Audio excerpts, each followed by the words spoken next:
Howdy and welcome back, Nerd Nation, to Esports with Secret Nerd Dad. Hope you're living the dream as I always am, and that you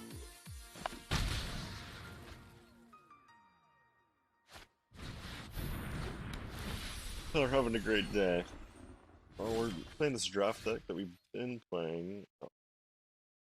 Going all right, I guess. Um,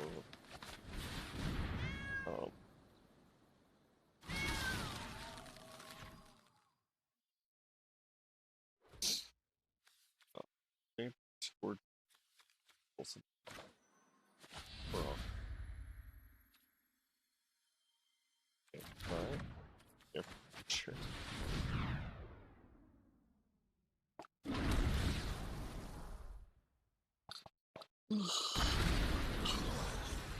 Go ham.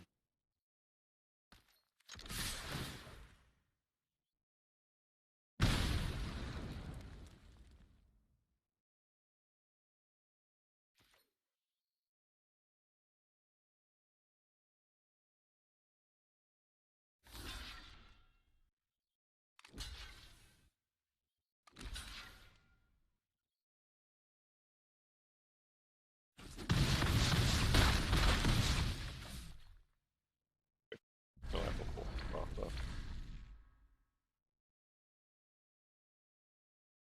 Yep.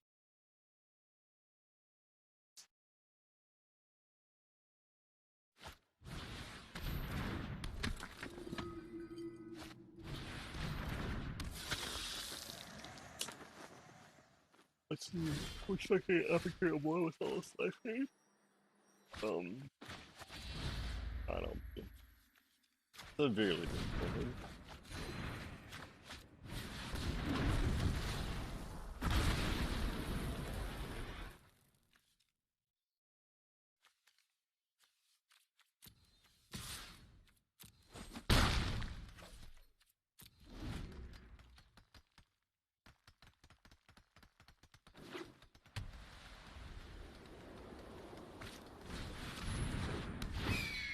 Origin Gold.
There it is. Yep, terrible that everybody knew.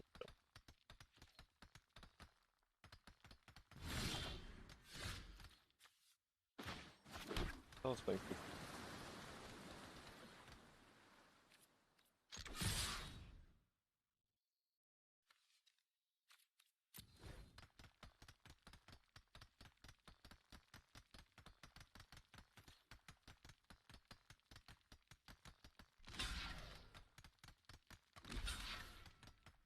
But I have my overgrowth on the one play.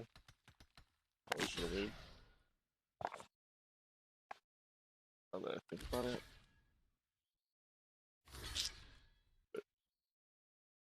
What?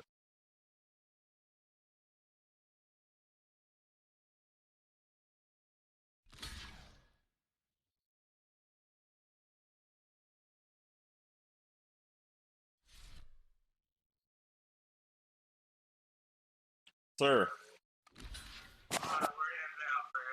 Alright, which one are you going to first? I guess we're going North Dallas, what's happening with that. Okay. And I don't know, all I gotta do really is that one ride, maybe another one down there, and then not much. That would take long.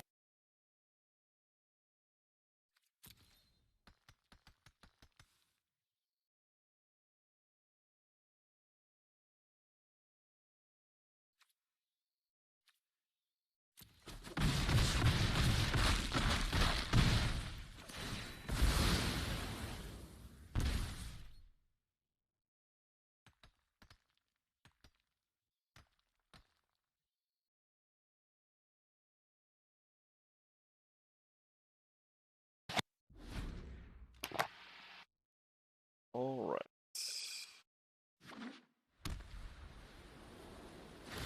So,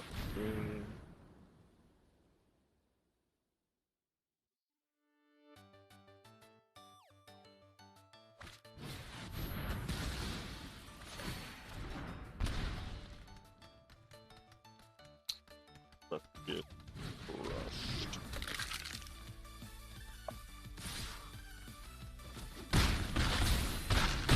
So I got greedy.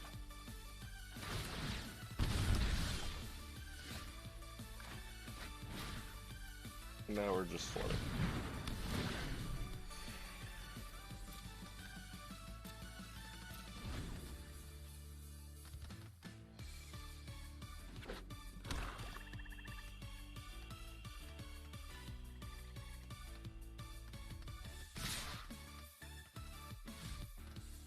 I'm great at math, but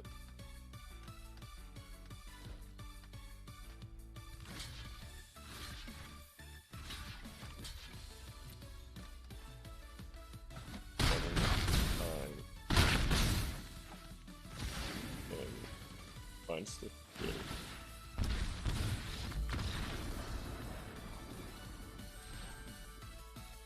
Or exact. It's a pretty good deck. Got one win out of it. Could have done better, but I got greedy there. So we'll try to get a red aggro going. Also back first. Get a big bot. Sorry, that would be a yard. That's great. A half.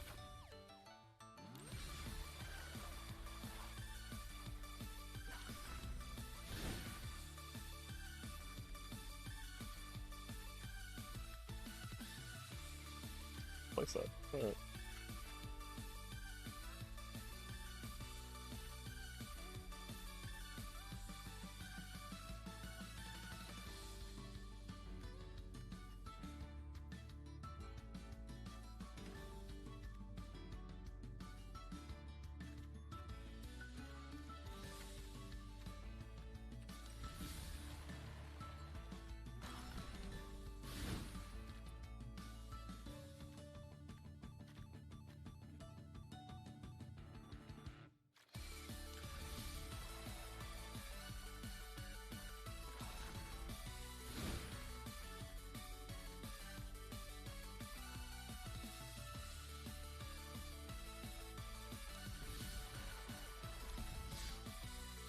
Alright, try to get one more draft deck.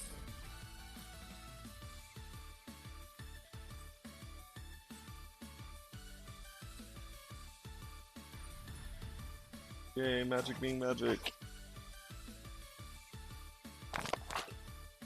Come on, wizard. Good deal.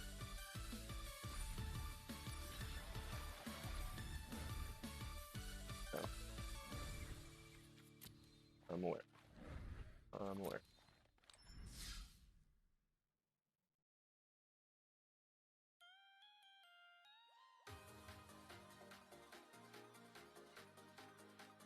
Who would have guessed? Gathering hazard.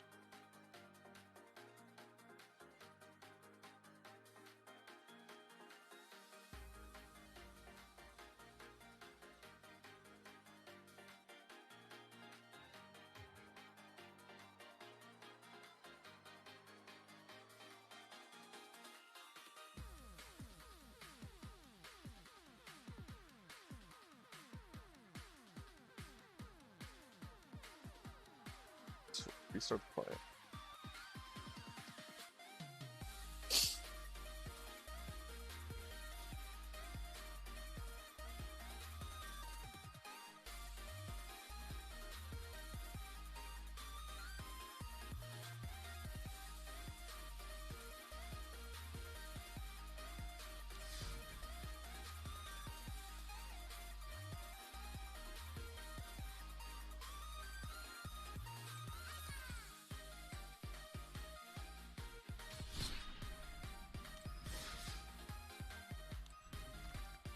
Yeah, pack one, we have a Roaring Red Sword, which is just the most OP game.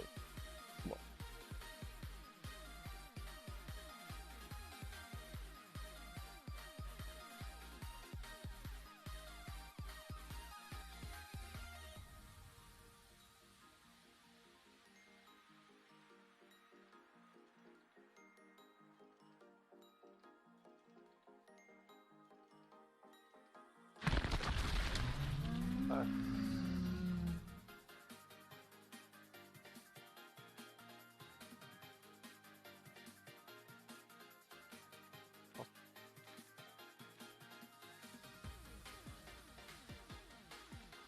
Probably gonna work. Where's the swerve? Maybe it's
Cavalry Knight put up the sacrificing the be destroyed by your opponent's tools.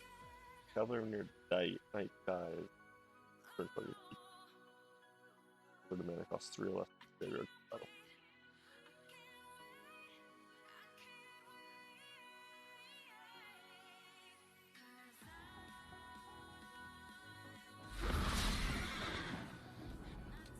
Go.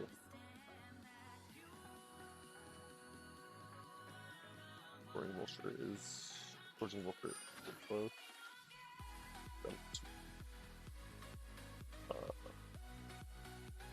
Blood Burglar for your wave buff.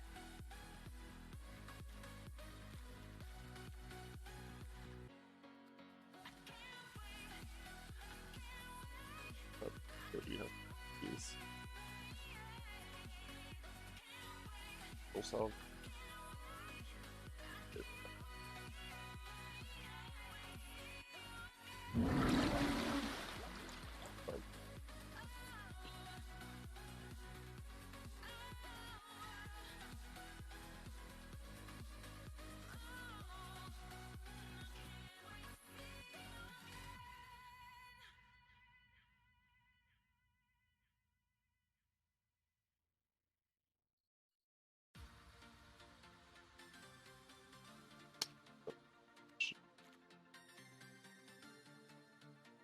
Hard buff.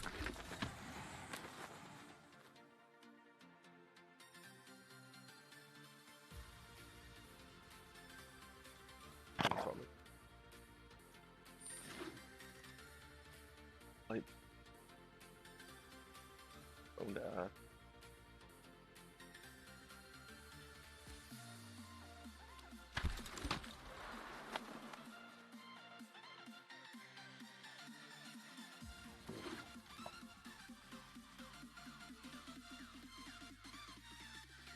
Sacrifice.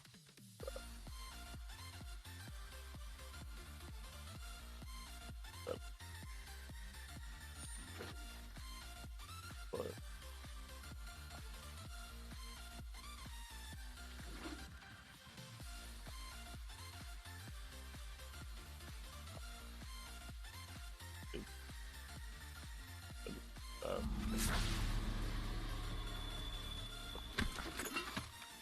good. Let's see. Chance. That we already have. Alright, we have a bunch of pick like breath. We have Siren Stormhammer. All work. Hard to have flying. Artificial bow. Sure. First bite. Need. Here. Bottom. Both very sure. There's a minor melt there. We can probably keep that. Audacious. Alright. One. More than one of those. Oh. Grab. Dead weight. Black Butcher. Wavecrafter. Go for a blood.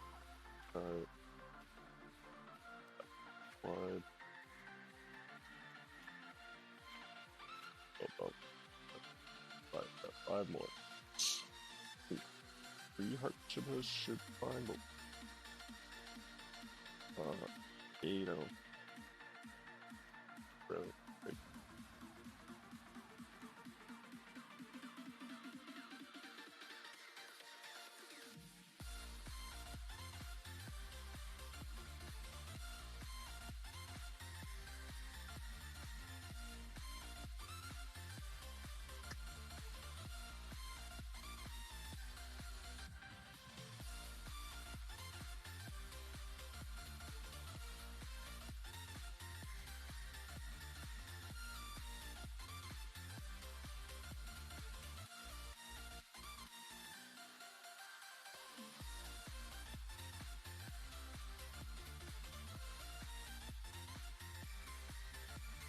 High curve.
Kill deck.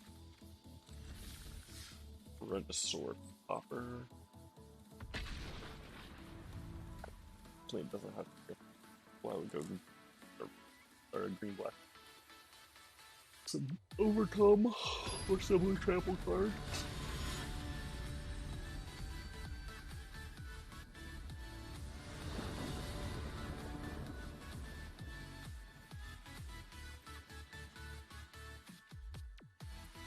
Two. Oh.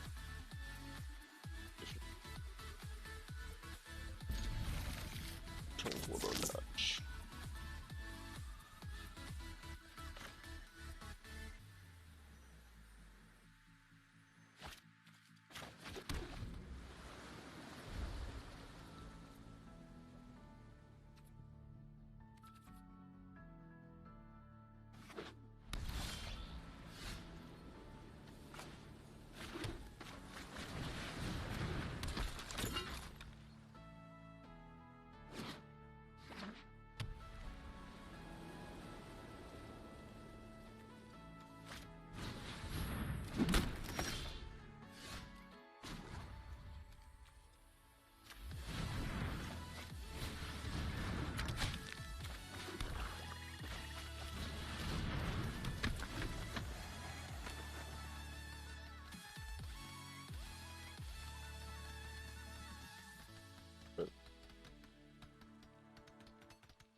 The value train.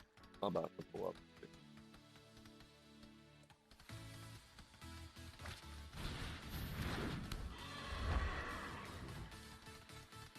Can't block.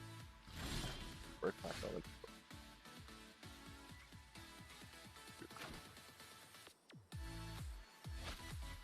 Two.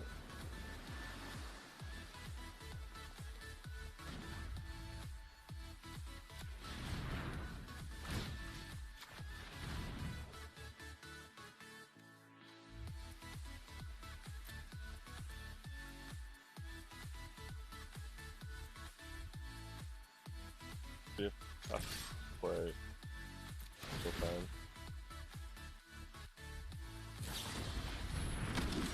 Got it done.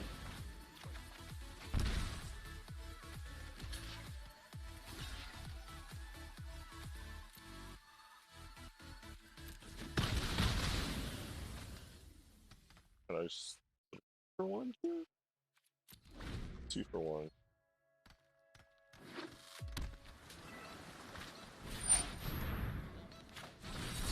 Bye.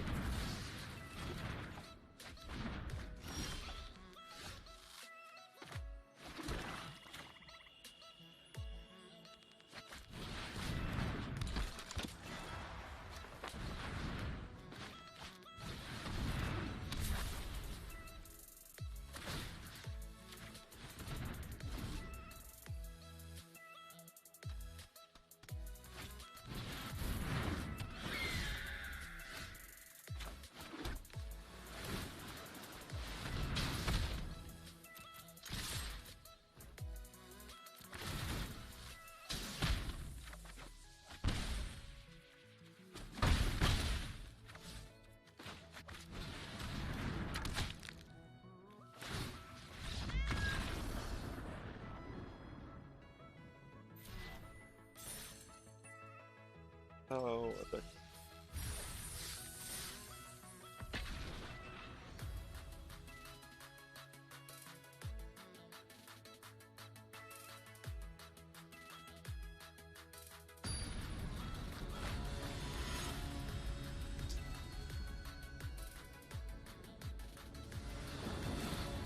That would be pressure. Put it back. Or chief. Good. Like that.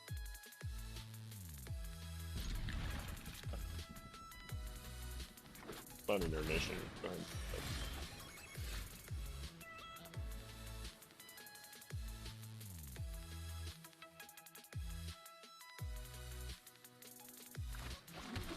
Island.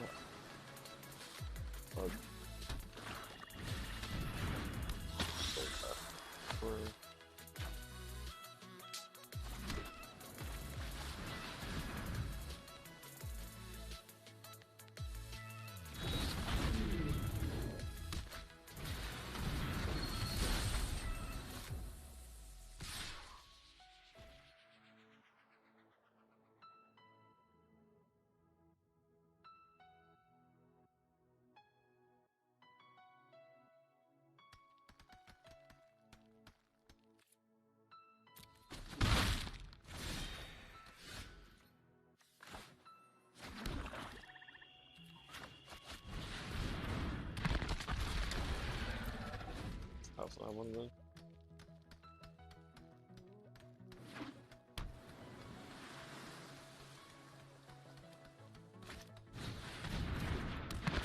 Nice. Of course. Cool. Okay.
Crusher.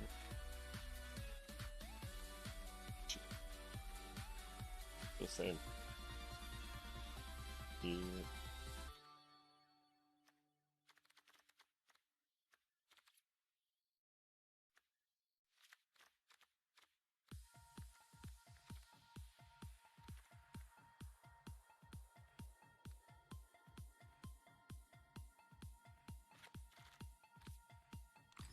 Good.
Currency Cerulean Drake.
don't have. Okay.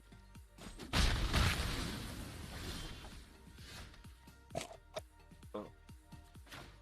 No.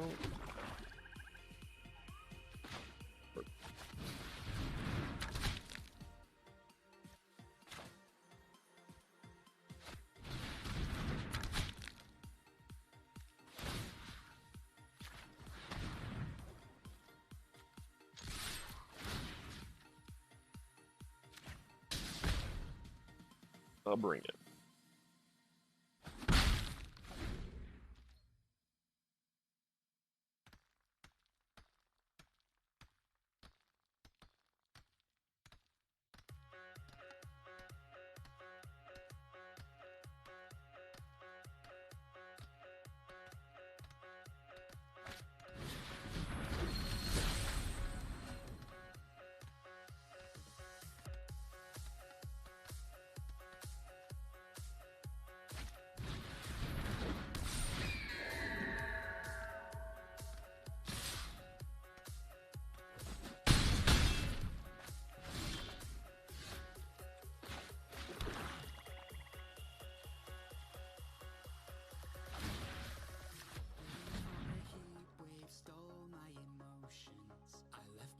When I was swept by the ocean, and every pulse from the tide was a finish line.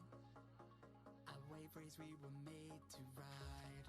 You and I were first in line, and we took them by surprise. I was with you all the time. You may not realize that I hear you loud and clear when we get lost in our own minds.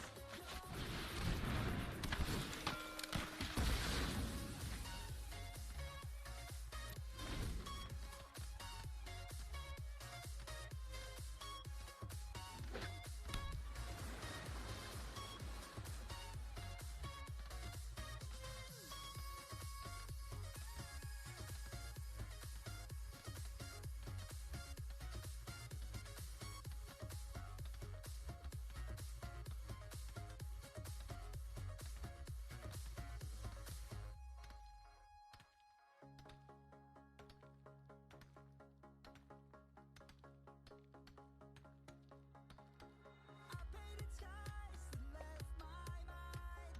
They're your design. I followed roads that won't take me home. Believe there is a fire in the clouds.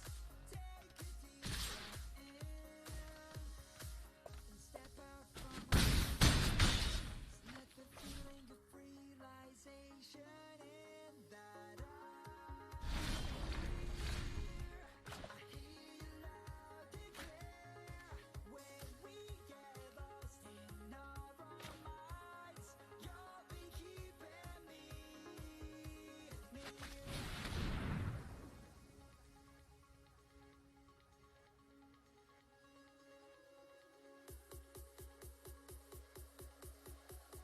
You'll be keeping me near.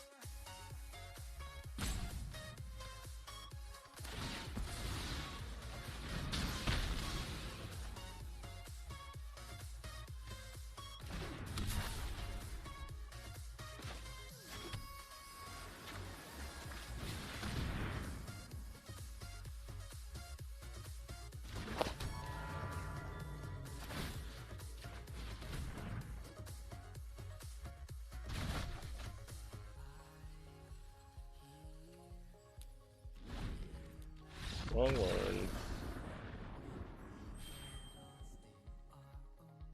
Where's the punt? Punt. For sure that was a punt. Oh, that was brutal.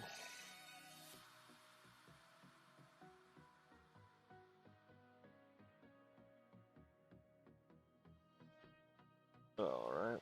Try that one more time.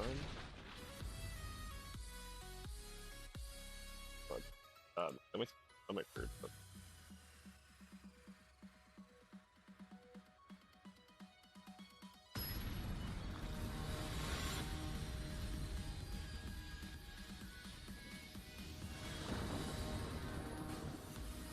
But how we doing, Skinny Seahorse? Right on, Lord Tender.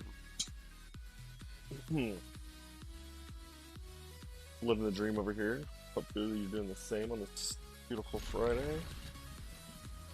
And go into Turbo.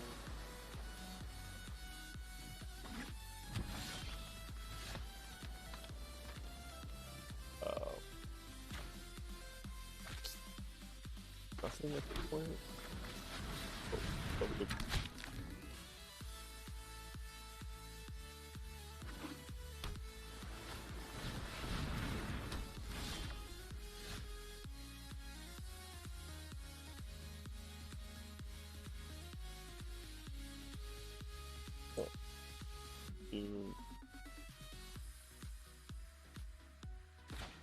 And now the weapon set. Then start playing.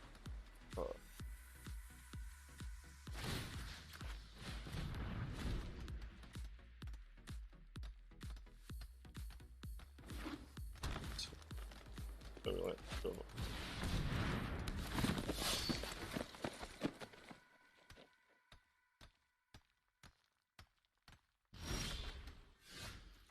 Well, hello, Retributive Block.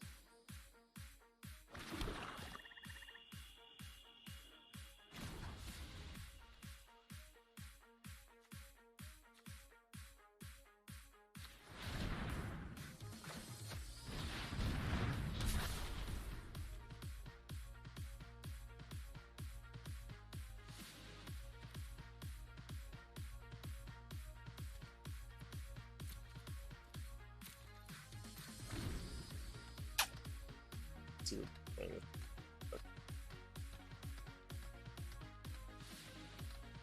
Oh my.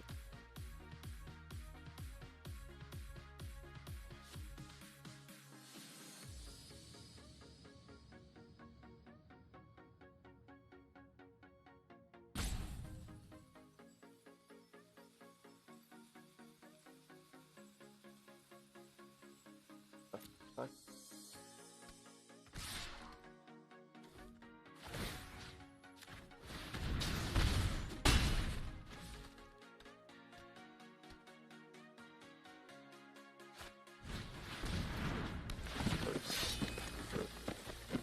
Sir. Oh. Oh.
Oh, hey.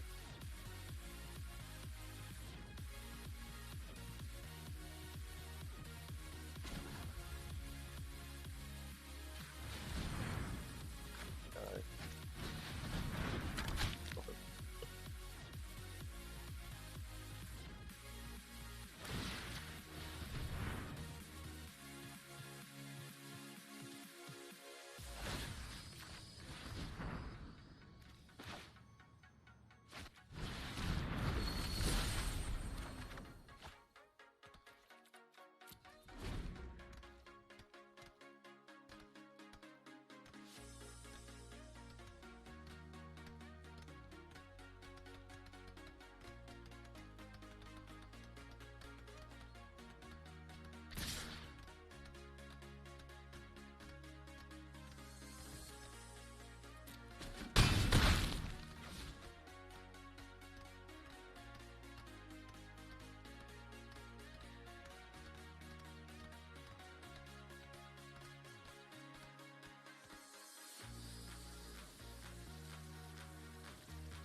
enough for a reason, but yeah. Yeah.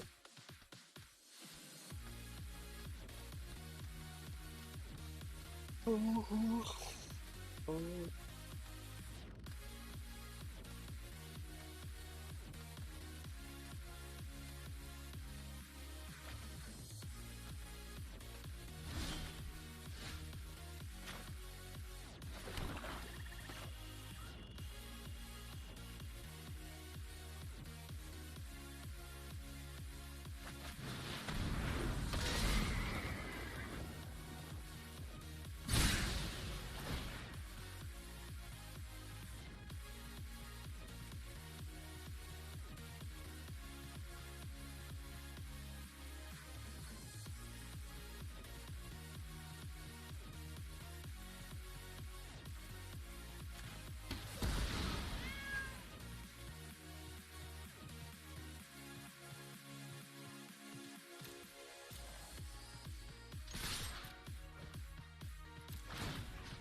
Love this format. And you've played so much on Arena. You've hit #1 on Mythic 2 months, 2 times in 2 separate seasons. 2 times in a row I've finished #1 Mythic Limited. No big deal. No big deal. Okay, so let's lay these cards out on the table here and take a look at what we're going to take out of this pack. Ooh, just some good ones. There's a Mother Bear in here. Mother Bear is the best common right now, and Enduring Sliver. Overall, I think this is a pretty weak pack. The card I would be looking to take is Cordial Vampire. Why do you want to take that now? Okay, so Cordial Vampire, there's not that many vampires in the set, but there's a lot of changelings, so you can get real big with Cordial Vampire, and especially with like Changeling Outcast, you can, you know, some of your whenever any creature dies, it pumps. So you can use your removal spells to pump your Changeling Outcast, this, and you get a really big board real quickly. So I want to ask you, let's pretend Cordial Vampire is not in this pack, and it's even weaker. Yeah. Which direction are you pushed to go? So the cards I'd be looking at if Cordial Vampire was not in the pack would be Mother Bear, and to a much lesser extent, Ruination Rider. Ruination Rider is kind of just an okay gold card. It's not really a strong incentive to be in red-green. And Mother Bear is much more flexible, so I would just take Mother Bear. So I've been hearing a lot about blue-black ninjas being the #1 archetype. Do you share that opinion? Yeah, I do think that blue black is the strongest archetype, but it, draft is self-correcting. So if too many people are drafting it, I'm perfectly comfortable avoiding it and drafting white or red or green. Do you have any tips for Modern Horizons draft specifically? Maybe somebody out there's never tried it before, or you're like, think about this going into your first pack. So I would try to remain as open as possible. The power level of the cards is really flat. There's no super strong bombs. There's a couple, but it's not really a bomb-oriented format. So you get really rewarded for staying open and being in the open color. All right, well, it's time to drink some blood. Cordial Vampire is our pick here with Siggy.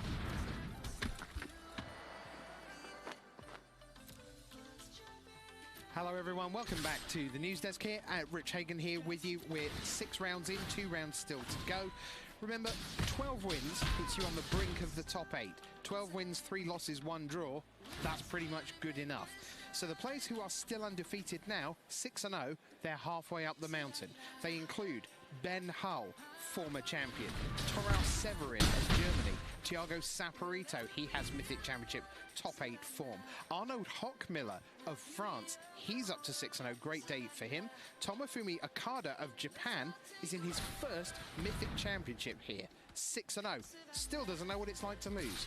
Someone who's been through the ups and downs though, of hundreds and hundreds and hundreds and hundreds and hundreds of matches, and thousands and thousands and thousands and thousands of miles, is one of the great MTG grinders and responsible for one of the great emotional moments in Mythic Championship history. Down on the floor with Tim Willoughby is Christian Calcano. Thank you, Rich. I am down here on the floor with Christian Calcano, and special times, Christian. We get to talk during the constructed rounds. Obviously, you are known as a player that loves playing limited, and it should come as no surprise to anyone here that you went undefeated in this Modern Horizons draft format. And you're playing the big scary monster this weekend. Yeah, you're on Hogak, but I don't want to talk to you about most of the cards in Hogak, because you know what? There's a lot of Hogak lists out there. We've got the general impression of how the deck works. I want to talk about the fine-tuning of the deck and the version of the deck that your team came up with that so far is serving you very well indeed. Yeah, so, I tested Ages, Nishitan and Takahashi, Takahashi, and, most of my teammates that I've had in the last few years. Flood of Tears, return all non-life permanent to their owner's hands. If you return 4 or more non-life permanent control this way, you make permanent cards with hand on the battlefield.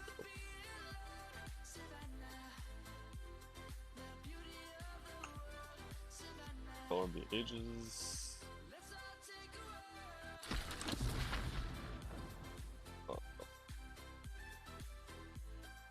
Blood Bones or Bruce.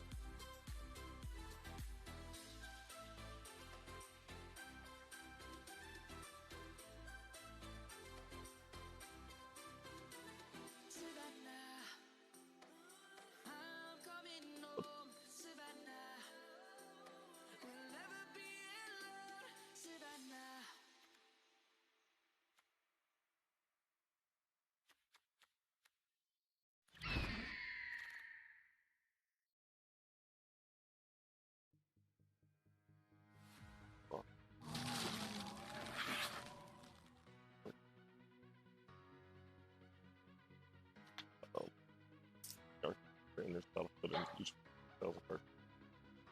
Then I get busted. Got late. Skip up. Draft. White. Doesn't mean white stuff.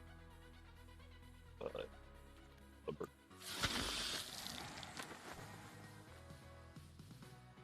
Well, special play.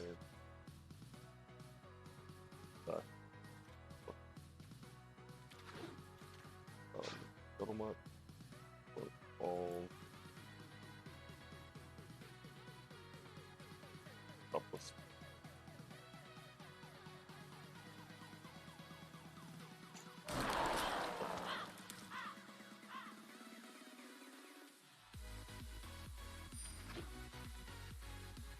Colors.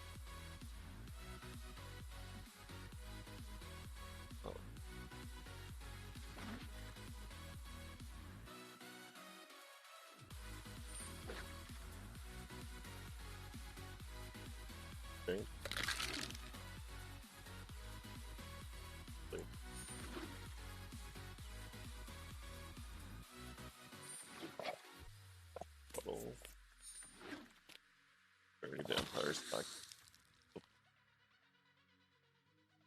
Another spell. Oh.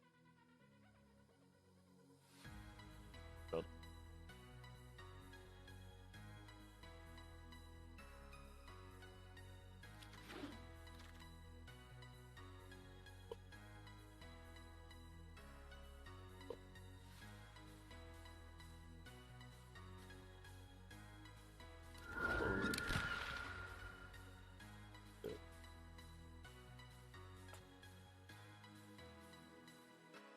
Yep.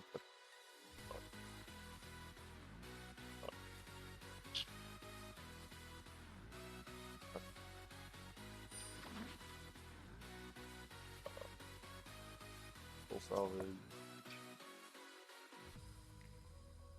Fine.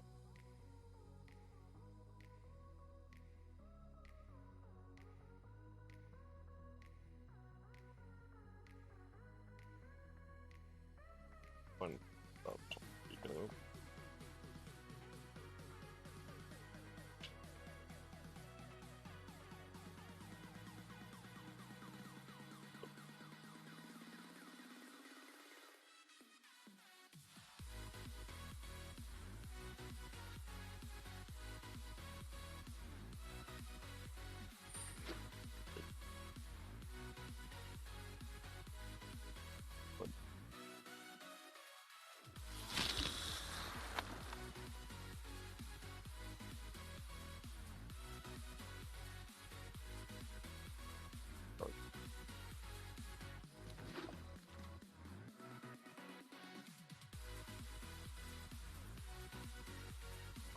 Right.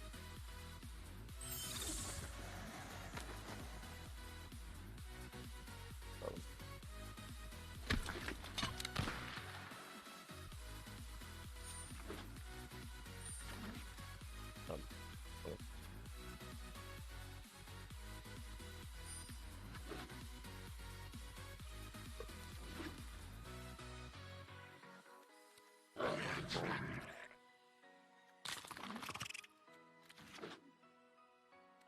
I'll see. Card.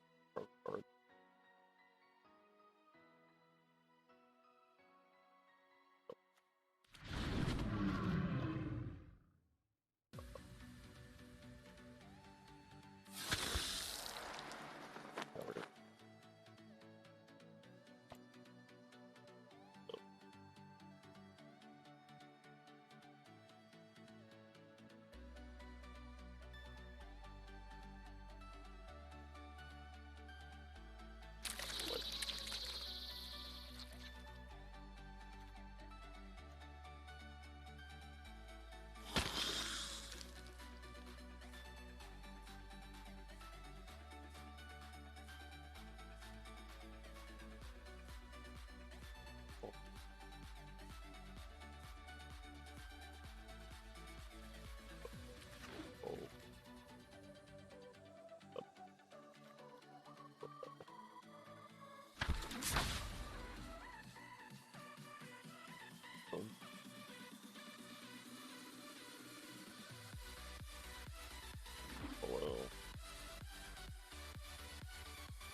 Water.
such an itch me.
And it's a Brutal Growth cycle deck.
ice, but Big Eugene showed up and kind of said, nah, dog, Yeah, coming in, not I this think time. this is kind of what you expect, especially game one.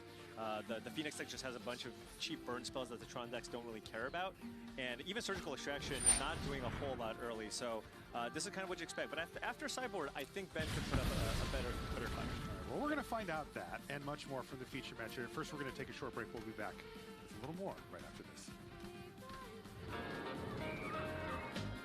We go to tournaments and I'd see people do all this bridge shuffling and all this other stuff, and I wanted to be like the pros, right? You want to shuffle like they do. I remember just locking myself in a room and shuffling my cards until I could do the bridge. Normally when I shuffle somebody's deck, I usually pick it up and then I usually like to get a couple of corner riffles in here. I'm a terrible shuffler in general, so I'm just going to say, to make your terrible shuffling look better, make sure you got good sleeps. One thing that always surprises people is you don't have to look anymore. You just look at your opponent, stare them down, and do some tricks. This is an advanced move. You don't want to try this without some practice, but you cut it like that in the air. Air cut. I shuffle in a very boring fashion, just like cut it in half, and then like get it to overlap and push it back together. I feel like I'm bending the cards. It's all right, it's all right. It didn't even happen. I have a rather intense bridge in my riffle here, and people often complain. If you want to really show that you master the card technique, you do the accordion. And I've been training for a long time to do something like this, and that all fall apart.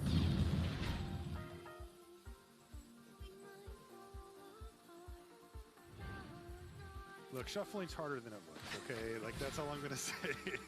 There are plenty of pro players who still struggle with shuffling. Worst shuffler? Yeah. Rep. Not close. Just not full. What is he even? It's hard to even replicate it without just ruining your cards. Well, you know, there's something that can be said for, you know, okay, this guy was a Magic Online grinder, so he didn't have to shuffle. But now, I mean, you've been on the professional tour. You're in the Hall of Fame. You've been playing for about 15 years. Maybe at some point, you pick up some sweet tips. Fade at some point, don't they? Could get some lessons from Simon. Yeah. Simon with the no-look shuffle. The stare down, yeah. Back to the feature match area we go. We are in round number 7, by the way, for those of you just waking up and tuning in. Hello. It's nice to have you along. We appreciate you taking the time to spend a little bit of your Friday with us. We've got Modern lined up for you here in Barcelona. We did a Modern Horizons 1 draft early this morning and covered those 3 rounds, and now we're kind of down the stretch. We've got round 7 right now, and then one more round to go before we call it a day. Let's take a look here. Kamufumi Okada is playing against Bernardo Santos, and we don't have a game update, but they got to be on game 2 here. This is definitely a matchup you would expect coming into this tournament. Phoenix up against Hogak. Yep. 2 heavily graveyard-dependent decks, one slightly more than the other. There we go, Bernardo with a game 1 victory. Gacked him. Yep, got him with the gack.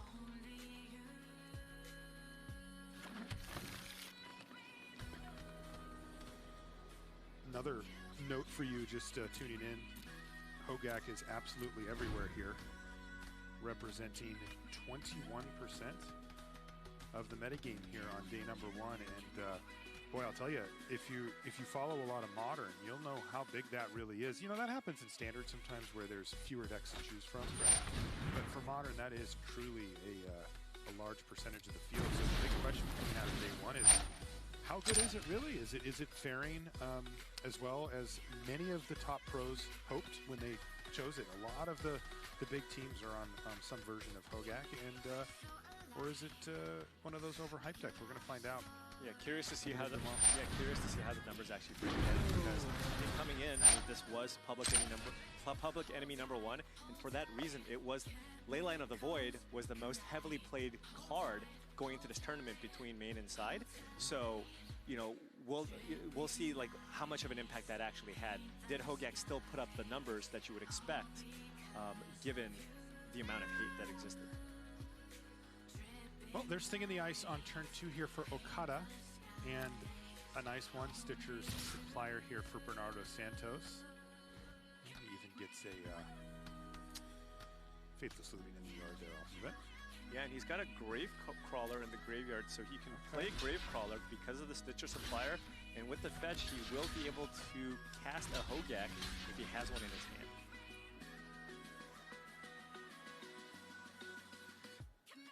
But the Phoenix deck does have lots of cheap cantrips, lots of cheap spells, so being able to flip that thing into ice could do a lot to kind of get Tomofumi back in the game. You know, it is very possible, even on turn 3, to be able to flip that thing in the ice with, you know, the free spells like Surgical or Gut Shot, along with Manamorph. We saw it on our main table as well. Lava Dart. Lava Dart, yes. Also acting effectively as 2 spells for just 1 mana. Of tapped mana is really a great way to accelerate that by an entire turn. Another thing in the ice off the top of the library here for Okada. And Okada, definitely, alarm bells have to be ringing off in his head right now. There's a Gravecrawler in Santos' graveyard, and he could cast it, but instead, he chose to keep that mana up. So Tomofumi has to be concerned about Fatal Push. I mean, this is basically a face-up Fatal Push. Right. You know, you can kind of just assume that your opponent has it, unless, you know, there's that extra layer where Santos is bluffing the fact that he has a Fatal Push, because it's like, hey, I could have played this Gravecrawler, but I didn't. From Okada's perspective, it's probably similar. And he's just going to run out a redundant copy here, get that second thing in the ice on the battlefield, and then he can play an Opt or something like that at his leisure. Bernardo's locked into this line of go ahead and get rid of at least one of the thing in the ice with that. As you mentioned it, really at this level of play, a face-up Fatal Push. Now that does, though, leave Okada with that second copy of Thing in the Ice still on the battlefield, so Bernardo Santos not necessarily out of the woods yet when it comes to Awoken Horrors. Oh, actually, Santos has an additional answer here. He's got a Lightning Axe in hand. So he can kind of do it all this turn. Now he can tap the Overgrown Tomb to play Gravecrawler from the graveyard, and then cast the Hogak. This allows him to also just play around Surgical Extraction. He doesn't want to put Hogak find a way to put Hogak into the graveyard, and with the Lightning Axe, he just has all the answers. Gacking him, there it is. The 80 transfer around the battlefield and off on end step for Okada is the window that Santos needed to go ahead and fire off that Lightning Axe for just 1 red mana. And now he's looking beautiful. And this is pretty typical play pattern here post-board for the Hogak deck. Now all of a sudden, it's like, I've got 11 power, you have nothing. He just, I mean, do something. Santos basically had it all, He right? just had everything. He had the enablers, he had the Faithless Lootings, he had the ability to fill up his graveyard, on top of having multiple ways to interact with one of the most important cards in the matchup, which is Thing in the Ice. Really impressive. I mean, this is the combination of things that this Hogak deck can do, right? It's not just about putting it out, it's the speed at which it does so. It's so overwhelming, the board states that it creates. Yeah, I am not sure if Okada had Surgical Extraction in hand, but he really might have wanted to consider Surgical Extracting the Gravecrawler in the graveyard, because that puts the second creature onto the battlefield, and if Bernardo casts Hogak, it's a disaster. Right. He's got it now in his hand. I didn't see if he had it at that point either. You can see, by the way, our main table still finishing mulligans here, and it looks like Toralf is on maybe 5, and it's been a little while. Yeah, you'll often see lots of mulligans, especially when one of the players is playing the Tron deck, because honestly, the Tron deck, you know, especially with the New London mulligan, it just needs basically 3 or 4 cards in hand just to operate. You just need to make sure that you have a couple of Tron pieces and a couple of ways to tutor them up, and then any draw. You have so many powerful live draws that's really what you're looking for, because if you don't get Tron turn 3 or 4, your deck basically does nothing. We have a full-on race situation here now, Paul, and it looks pretty good for Okada as well, because one thing that Bernardo's deck doesn't do a lot of is interact, and he's already had 2 burn spells here. He went Lightning Bolt upstairs, get back 2 Phoenixes, bash you for 6. That was 9 damage last turn. How is Bernardo at 6? Well, he took 9 last turn, so he was at 15. Okay. Yeah, and he probably just, you know, fetched or got a Shockland or something like that. Wow, okay, so it looks like Okada's still going to be able to pull this one off, despite Bernardo just kind of having that ideal draw with multiple removal spells and a Hogak that Okada couldn't deal with. This is where 1 life makes all the difference in the world. If Bernardo is at 7, he will have an entire extra turn, which is really all he should need. but the fact that he's at 6 and facing down lethal means he needs to find some type of answer or get him dead, and I think he's going to be able to do it. Yeah, he's got, what, Wow, 11 look damage. at that. Okada. Oh, there we go. Yeah. Okada just found the win. Very nice from him. He had to slog through a decent amount of hate there, losing both copies of Thing in the Ice, but it did not slow him down. And that is game number 2 going to Okada. So we'll head back up and see if our main match is underway. Oh, looks like they're about ready. I'm very curious to see what Terrell can mulligan to. That did take some time. And Let's see if he mulligan. Yeah. He mulliganed the 4, it looks like, because he has 5 cards in hand and he was on the draw. Rough. Yeah. But as you mentioned, this Tron deck, especially with the London mulligan, mulligans very aggressively. Yeah, it does. But you do get punished a little more after sideboard, especially because Ben now gets to trade in cards like the Lava Dart, Lane Slash, Magmatic Sinkhole, and replace them with cheap 1-mana counters. So now, you know, if you keep 2 Urza lands in an Expedition map, there is a real chance that your map will get Spell Pierced or Ceremonious Rejection.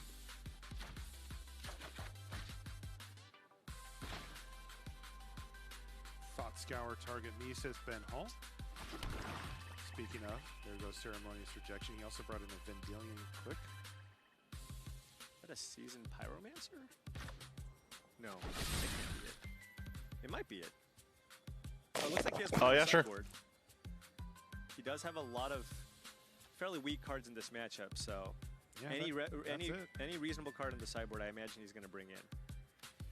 Yeah, he did bring it in. Good on him.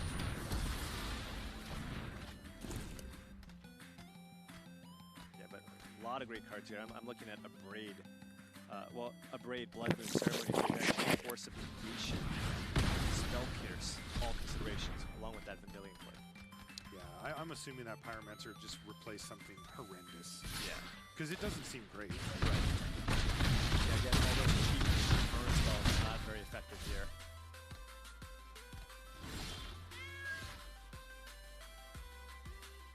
Okay, Chromatic Star's going to get cycled away, as we say in the business. And, well, ooh, there's that Spell Pierce. Right. That's basically exactly how you described it. It ended up being Sylvanstrine, but same principle here. And now look at Toralf's board. He's got a forest and a colorless land. I mean, he's just doing nothing over there. Now, it is, of course, always the question of, if you've brought in all these reactive hate cards, how are you deploying a proactive game plan if you're Ben Hull?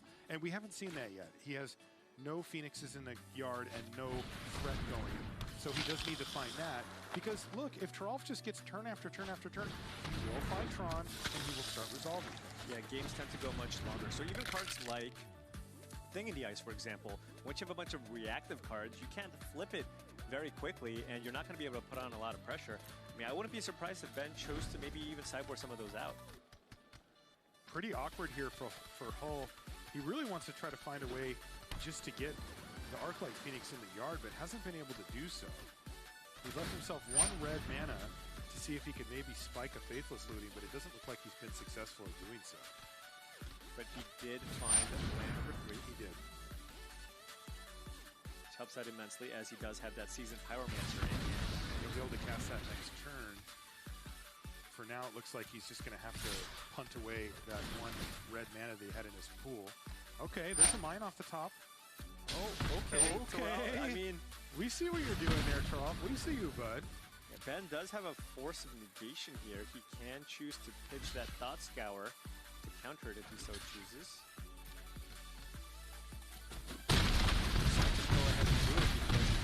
You know, Toralf does not have a lot of resources, so preventing him from getting Tron will likely buy you many turns. Really subtle interaction there, too. Toralf had to play his land first so that he didn't run into Spell Pierce. Right. But it's actually really relevant information because it's the second Tron piece, so he had to give up something there by not playing into Pierce, which was correct to do so, but it did give Ben a lot of information knowing, okay, well, you're 1 piece away now. Yeah, so basically, you know, letting that map resolve. Right. So now Ben has a somewhat interesting choice here. He did draw Faithless Looting, but he does also have that Seasoned Pyromancer. If he plays the Seasoned Pyromancer, he can just choose to pitch the Arclight Phoenix, make a 1/1, play a little bit slower, or he can just try to get those Phoenixes online play Faithless Looting, discard it, and then see if you can maybe try to string together 2 additional spells. It is pretty unlikely to be able to do that. Yeah, once again, Seasoned Pyromancer, you know, not the silver bullet sideboard card for the matchup, but fine. You know, we mentioned he needs to get some pressure rolling, and this does give him 4 power to start slamming in with and force Turalf to do something. It also got that Phoenix in the yard, as you described, Paul, so that's good for him, too. And he found a Polluted Delta and an unknown card. Passes to turn back another Forest. That's 2 forests in hand and 1 on the battlefield here for Severin. Pretty rough. He only plays 5 in the deck. All right, so Ben is getting pretty close here. He has a Faithless Looting in the graveyard, along with that Arclight Phoenix, and he also drew Serum Vision, so he's pretty close to being able to get that Phoenix from the graveyard into play, but it looks like he's going to play it a little bit slower here. Wait 1 more turn. Just going to pass the turn back here. Tough spot here for Turalf as well. This star might find him something, but if it doesn't... okay. Ancient Stirrings now. Is that resolve? Yeah. I mean, 2, 3, 4. All right. Oh, there's a map. Yeah, there's a map. Ooh, and a Karn. I think he's probably going to go for the map here. Yeah, it's a little rough for him because taking a quick look at his hand here, you can see he doesn't really have much going on. Does he have a map in hand already? Well, I don't think so. The graphic said so, but maybe that was just a little ahead of like a prediction. Smart prediction. It was correct in this case, but we prefer to not guess. But yeah, so there's the map. But again, you know, his hand is out of gas otherwise. He's just got a Sanctum and a Forest, so he is going to need to find some way. But Tron, very good at doing so. Right, and he's got a couple of turns. I mean, he's sitting at 16 life, and this is only 4 damage a turn. No, he does have a Faithless Looting in the yard, does he not? He does, and it looks like that was an Arclight Phoenix off the top. He's leading with the Serum Visions to ensure that he can find Oh, and that was bingo, that was baby! huge. A second copy of Faithless Looting ensures. That was another Phoenix. Really? I'm pretty sure I saw a Phoenix while he was scrying, but we'll see. Those turns that you just gave Turalf Severin have started to evaporate here.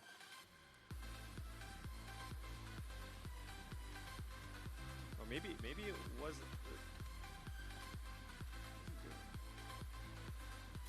Oh, it looks like he's going. It looks like he's going to flashback Faithless Looting first. Sure. So he runs out the land here so that he has the red mana available because the land he had in hand was Island. Yeah, it was a Phoenix. You're right. All right. And the Thought Scour's enough as well. Yeah. So now we're looking at a 2-turn clock here. Either way, he can get a couple of cards in the yard. Let's see if he can hit another Phoenix. All right, fair enough. Curious to see how many Phoenixes he's going to return here because Turalf does have the ability to top deck something like an Ugin and exile all the cards. How about all of them? Okay, all right. No that chill plays. for Ben Hull. He just wants to get this thing over with, and this allows him to do that next turn and forces the issue. So Turalf Severin needs to rip Ugin. Ugin would do it. Oblivion Stone would also do it. Okay. But yeah, this also does put Severin down to 3, meaning that if Ben Hull just chooses, if Ben Hull ever top decks something like a Lightning Bolt, that would also be lethal. Okay, yeah, that makes good sense. And of course, I mean, Severin has to get pretty lucky here. Yep, he needs to Karn draw. doesn't do it. He needs to draw a sweeper. Ugin does not do it. Oh, it was O-Stone off the top. That keeps him alive. So now he has the tower, and there's an O-Stone. Now you got to figure that he's still an underdog here, though, right? Because those Phoenixes are going to go to the graveyard. Of course, but I mean, it's still nice to have that as an option, for sure. Yeah, he'll take it. He'll take it, no doubt. Yes, but Ben can Nice easily rip. reset here with all those Faithless Lootings in hand. He's like, I'm in your combat. I'm gonna do this, and yeah, Turalf. I mean, he could also find something like Relic of Progenitus to clear out that graveyard. By the way, that was Ben Hull taking a quick look at Seasoned Pyromancer, like, maybe I should just do this.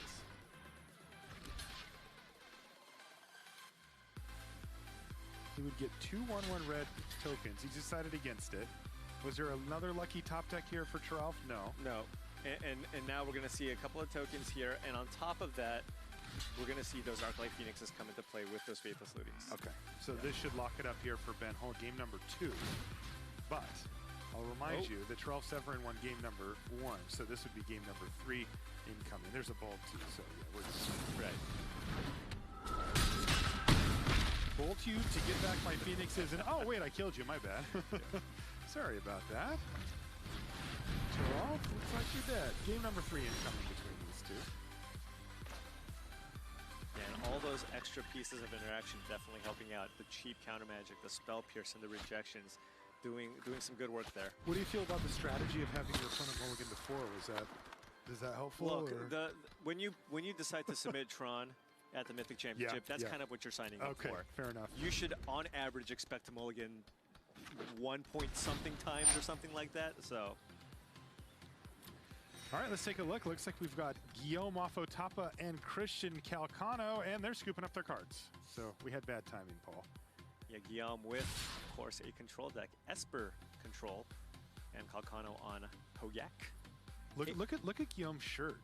It says Pro Tour Barcelona. Yeah, so that is. I wonder what year that was from. Who knows? We've had multiple events in Barcelona, but it must have been a really long time ago. I think it was because, like, the first event that I covered, the first, event like this that I covered was here. But that was also right when they started naming the events after the set that had just come out. Right. And that's not what that t-shirt said. So that was before then for sure. Right. Wafo has been playing competitive Magic for quite some time. 2001. 2001. That is an old t-shirt, 18 years ago, he was playing at the highest level. That t-shirt is very, very new, or old. It's pretty rare. You're probably not going to see a lot of those. That t-shirt can get a job. Yes. It's been driving. That t-shirt is older than many of our viewers.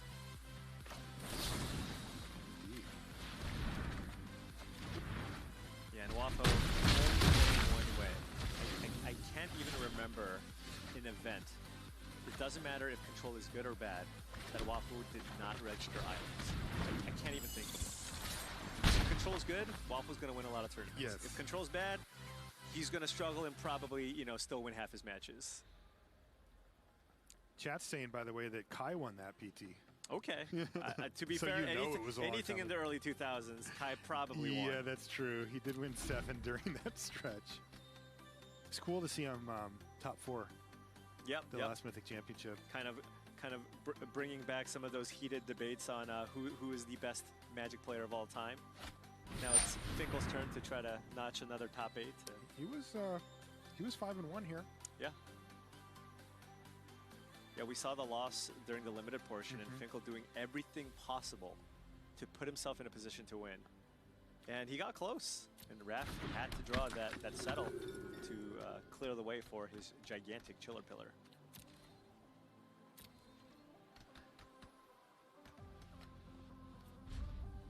You might say gigantic. I would say monstrous, but.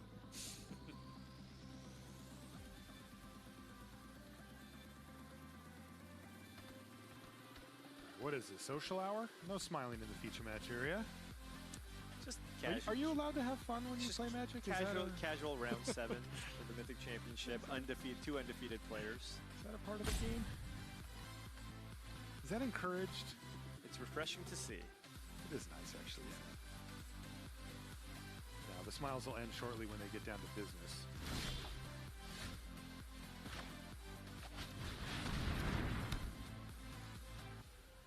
I'm assuming Ben Hull boarded out those surgical extractions, but there is also the cheeky strategy of thought scouring your opponent, hoping to hit a Tron land, and then surgical extracting the Tron land. That is sweet. Although that also just gets countered if your opponent plays a turn 1 Relic of Progenitus. Right. All right, Trolf looks like he's taking a mulligan here down to what will end up being 6 cards. Get a little sneak preview of Ben Hull's hand there. Ooh, look at that. I see 2 Arclight Phoenixes and a Faithless Looting. That's always what you want to see. That is beautiful. Not a lot of interaction, though. Taralf is on the play, so he will be able to resolve that turn 1 Expedition map. He's going to 5. Possibly. Yeah. Tron mulligans quite well. Yeah, I mean, we saw that a lot even at the last event. Tron decks, London. in London, where players mulligan to 5 and still, you know, you can win still pretty easily mulliganing to 5. Take a look at Turalf's list here. Yeah, not a whole lot. I mean, this looks about as stock as you can get. The only maybe slightly different card is that one copy of All Is Dust that you see on the bottom right corner of the screen, shaving on a chromatic sphere as well. I mean, we often see the full 8 copies of those chromatic effects to give you maximum ways to cast your Ancient Stirrings and Sylvan Scrying. So that one's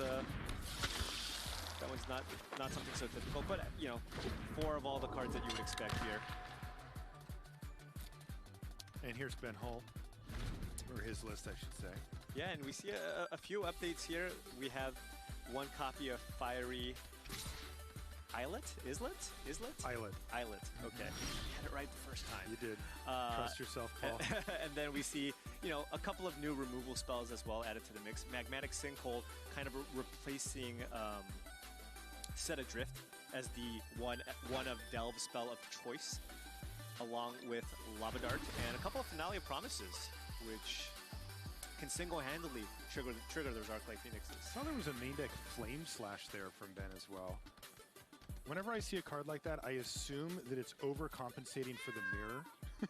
Sure, yeah. People always are like, so he's like, oh, I got to kill a thing in the ice, you know, Yep, cannot let him give me.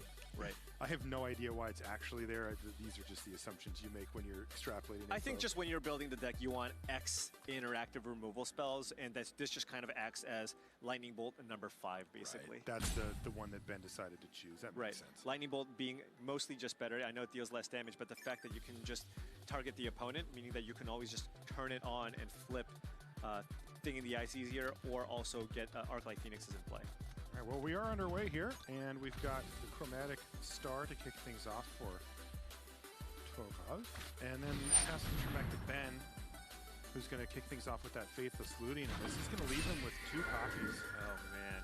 Of Arclight Phoenix in the graveyard, right where he wants him to be, and big-time pressure, although a Tron land off the top of the library there for Turalf.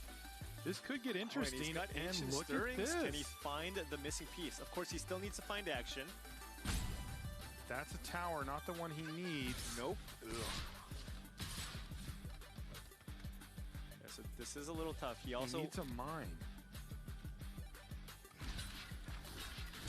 Unfortunately for him, it was a tower there. Yeah, so we can take a tower, or an Oblivion Stone, or even a Warping Whale. The Warping Whale doesn't seem especially strong.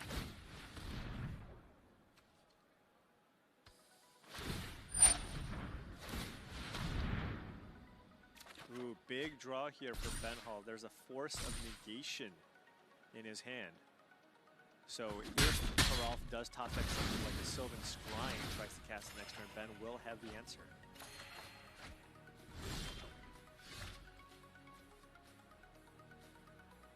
Ben with some cheap spells in hand, but choosing to wait. Okay, here we go. Ancient Stirrings looking for a mine.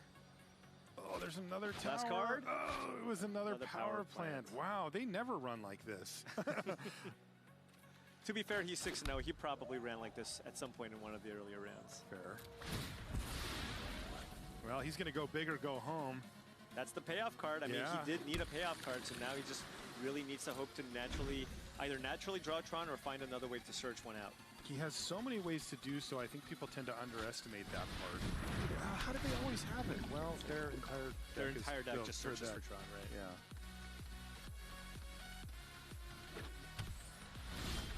Ben does want to get something going here with some pressure. Try to find those Arclight Phoenixes. He does have a Vendilion Click, it looks like, in hand, so he can choose to just wait and do that instead. The combination of Vendilion Click getting something important along with having Force of Negation does help kind of shore up a lot of what he could be scared about. Yeah, Turalf has a couple of payoffs in hand. He has Karn Liberated and then the recently added Ulamog, the Ceaseless Hunger. And it looks like we have a verbally announced Vendilion Click. Ooh, and that was a Relic of Progenitus, maybe? Because he probably would have run that out earlier. And that's his draw step? Right. Might just go ahead and take that. Yeah, that's exactly what's going to happen. He says, well, you've got 2 threats anyway. But now we can see potentially a Tron piece off the top. That's that. This might get forced negation.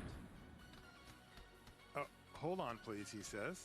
Hold. Given that he knows that there's a lot of action cards in Severan's hand, it looks like, yeah, he's going for the force of negation. So huge addition. Yes, massive. For all blue decks, having access to that card really helps you fight against Tron, you know, counter the Karn or counter the ways to find Tron. All right, is now the time where Ben is going to start looking to string together a few spells to get those Arclight Phoenixes in his graveyard back into play. He's got Sleight of Hand and a Thought Scour. So if Sleight of Hand finds a 1-mana spell, he can put those Arclight Phoenixes back in play, and that's a Manamorphose.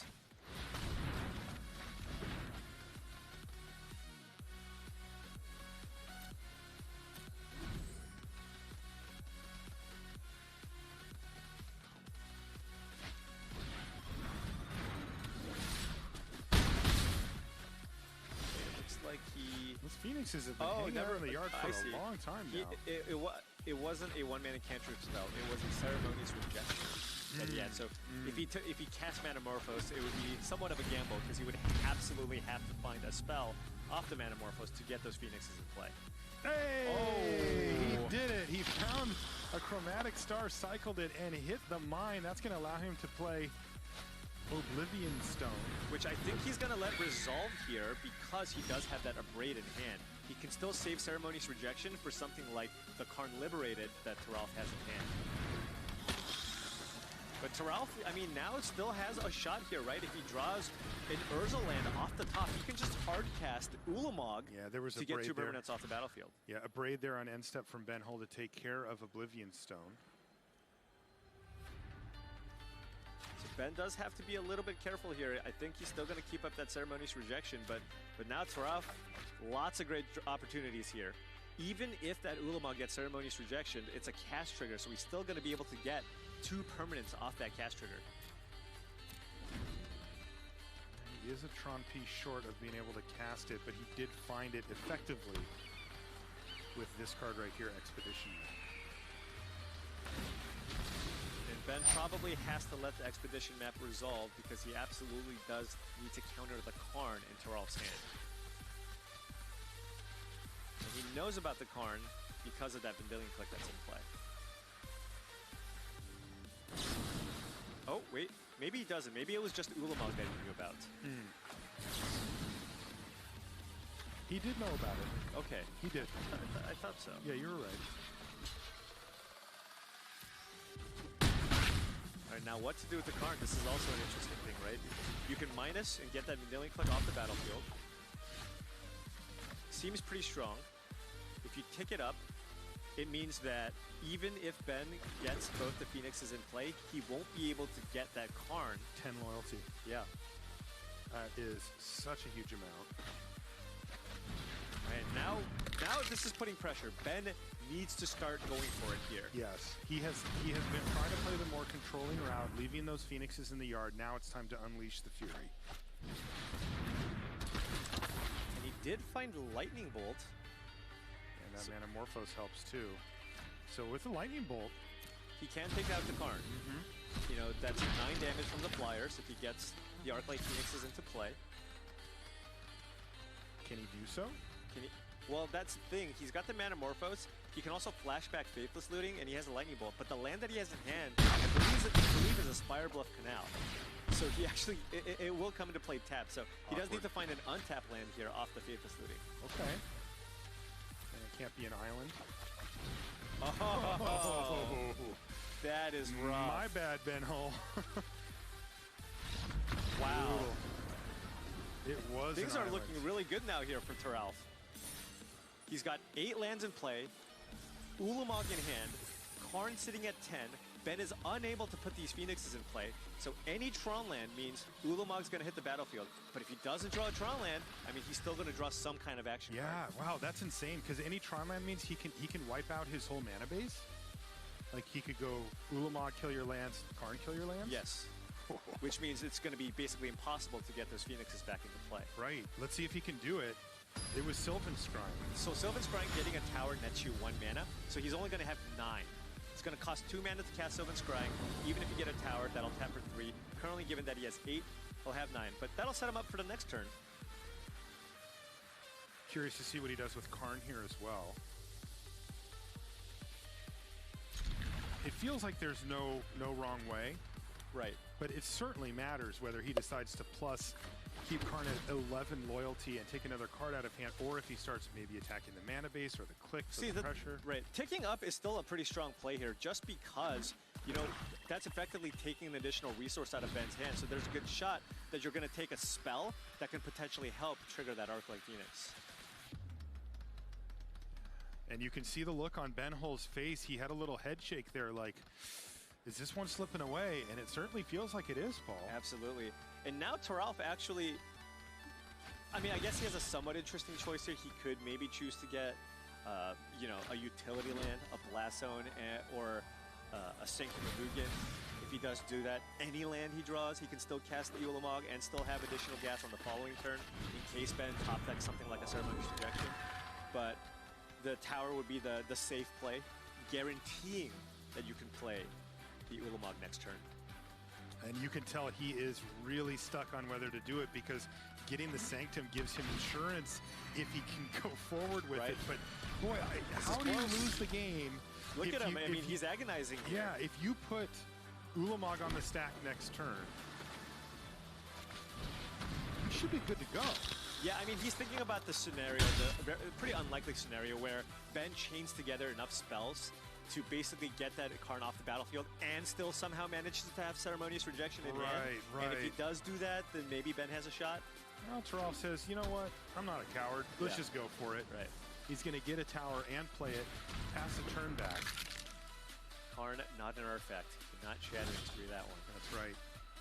Also, you saw the little correction there thanks to one of our judges. Those Karn actually exiled 2 permanents. Right. I mean, I don't think that Toralf is on the restart the game plan here, but, you know. And you also see accuracy here with Ben boarding in some reactive cards, this Shattering Spree not able to actually trigger anything. It's just a spell that's stranded in his hand, which prevents him from getting those Arclight Phoenixes into play. Terrible draw for him. Things have not gone well for Ben Hull, considering this was the game that he went Faithless Looting on turn 1 and put 2 Phoenixes into play, or into the graveyard, I mean. How has he not been able to leverage that? It's just been like one awkward step away from him every single turn. And it is now Ulamog time. Yeah, now it's time for Big Daddy. I was just thinking, I'm getting a little hungry. I can see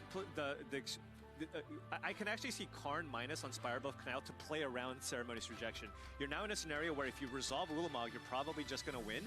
So on your first main, minus Karn, get that Spirebluff Canal. On your second main, safely resolve Ulamog, and Ben basically will have no answers. Yeah, it's interesting because very likely scenario here is that Ben loses just from putting Ulamog on the stack, but Ulamog needs to only attack once or twice and the game's over. Exactly. That's Spirebluff Canal just in case. Thank you very much. Just in case you got to restart the game with Karn. So now he should go to his second main, and he's going to cast Ulamog the Ceaseless Hunger, the big boy on the stack, and now he gets a trigger that says he can exile 2 things.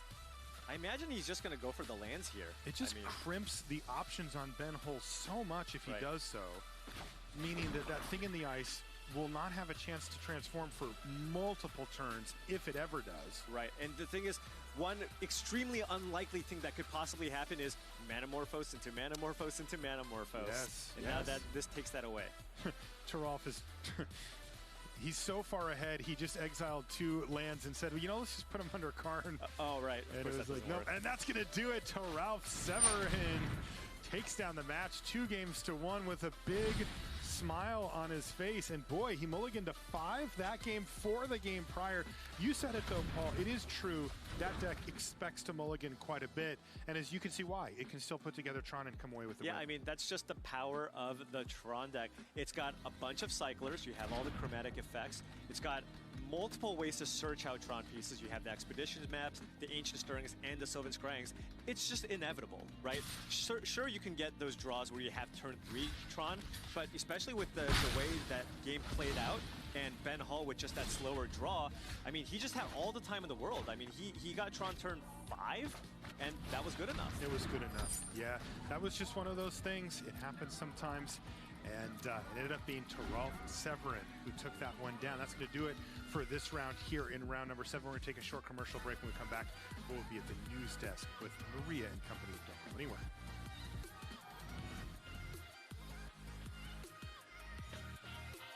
Hey everybody, I've got Matt Severa here, and I'm going to give you this pack of Modern Horizons, and you're going to crack that and let me know what your pack one, pick one would be. We're going to pretend we're at the Mythic Championship, first draft of the morning, and tell me why you're picking what you're picking. Ooh, Squirrel Token. Okay, so we're already winning here. All right, Twin Silk Spider, Cleaving Sliver. We've got a Shelter, a Blade Black Sliver, Stirring Address, Marasa Behemoth, a Big Fat Fatty, First Sphere Gargantua, Choking Tethers, Geomancer's Gambit, Ransack the Lab, Etchings of the Chosen, Alpine Guide, Sling Gang Lieutenant, that's a nice one, and Collector Oof. What do you like here and why?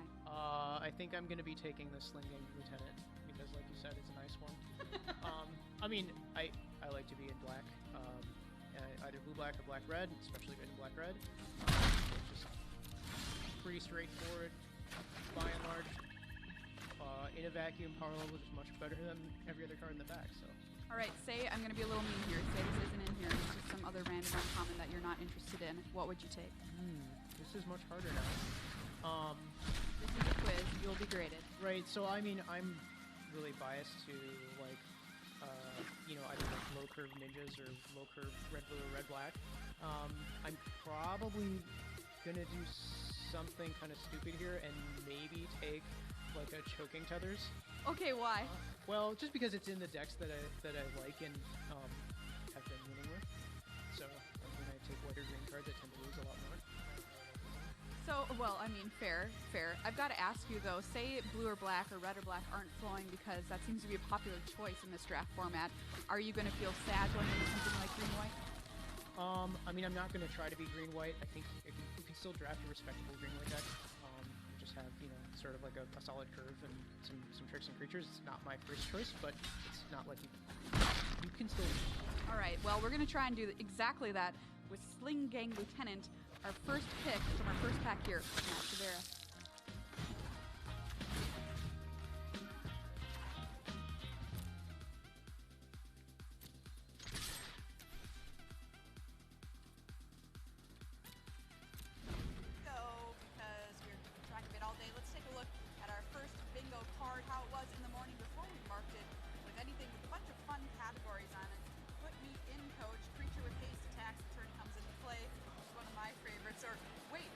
Decided in extra turns, but we've had a few chances to mark our bingo card, so let's take a look at what first got marked off here earlier today. So my precious, okay, put me in, coach.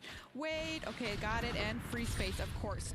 All right, then after another round in the feature match area, a few more things got marked off. Hey guys, what's in a name? Bolt you and broaden your horizons. All right, well, let's take a look at the next level here as we mark off some more cards on our bingo. I came prepared. Leyline of the Void is put into play and had it. Natural turn 3 Tron. Still no bingo. Still no bingo. What are we looking for? Okay, well, we want stuff down the middle, I think. Or maybe some on the left hand, or excuse me, the right hand column, like Blue Violence. Blue card is countered with Force of Negation. All right, I'd like to see that. Well, there's where we are on our bingo. Tim Willoughby is on the floor, though, right now with David Mines from Australia, who has a 60% win rate in Modern, which is just absurd. Let's find out from Tim how he does it. Well, for those of you who've taken the time and energy to stay with us in Australia, where we believe it's about 3:15 in the morning, thank you so much. We got your boy David Mines here, and he's had quite the start. 6-1 thus far, David. And you know what? While we've been talking about all the cool things that Modern Horizons has added to Modern, we really cannot escape all of the good things that have been added to the deck that you're playing this weekend, which is Jund.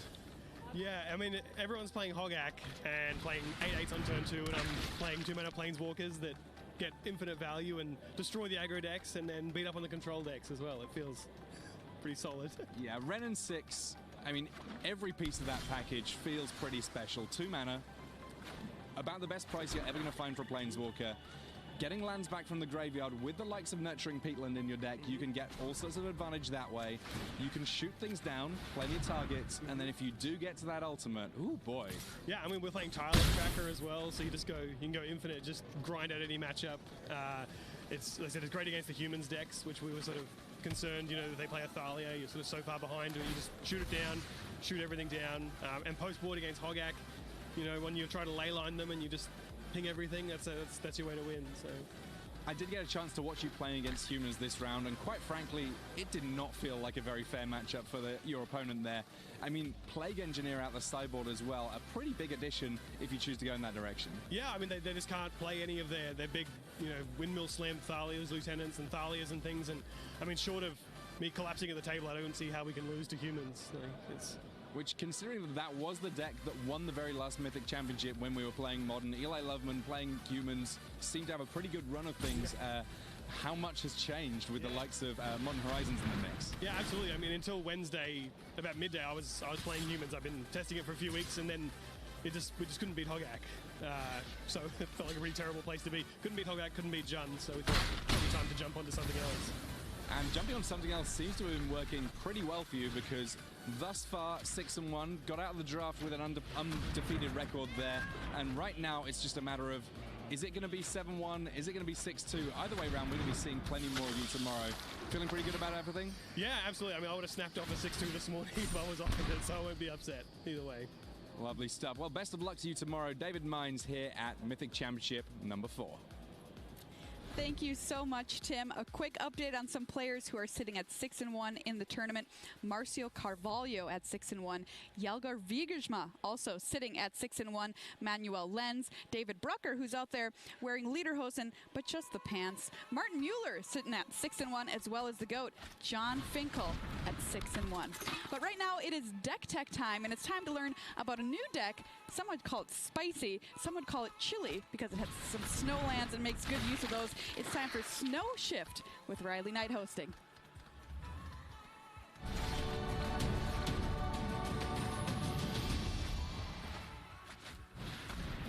I'm here with Matthew Stein, and oh my golly gosh, he's got a spicy one for us. Matthew, this is your second Mythic Championship, and you were telling me a little bit before that there's a little secret kind of community that's built around the deck that you brought this time around, huh?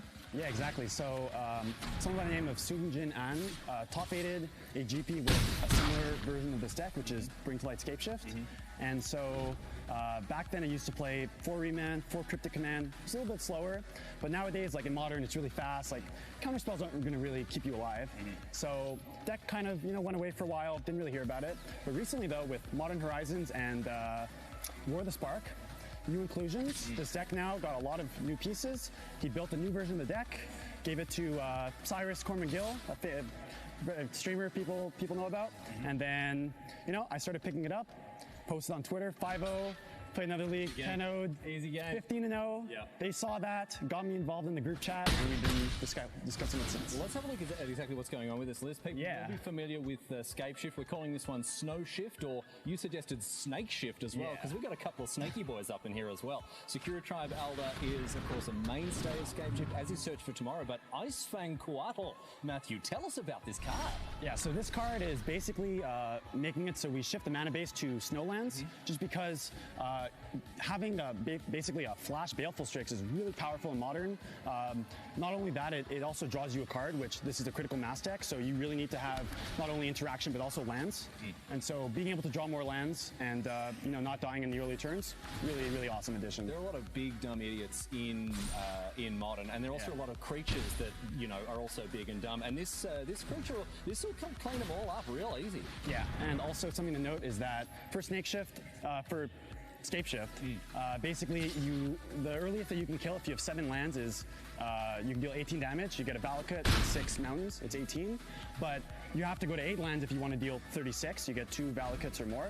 So actually the 2 snakes here they actually attack. So you actually want to, if you're playing against a deck like Tron or something that isn't playing fetch lands or shock lands, you want to attack them with these two, get them down to 18, and then you can combo one turn earlier. Well, let's have a look at some of the payoff cards here as well, because we've got Scape Shift, of course, is the name of the game here, like this.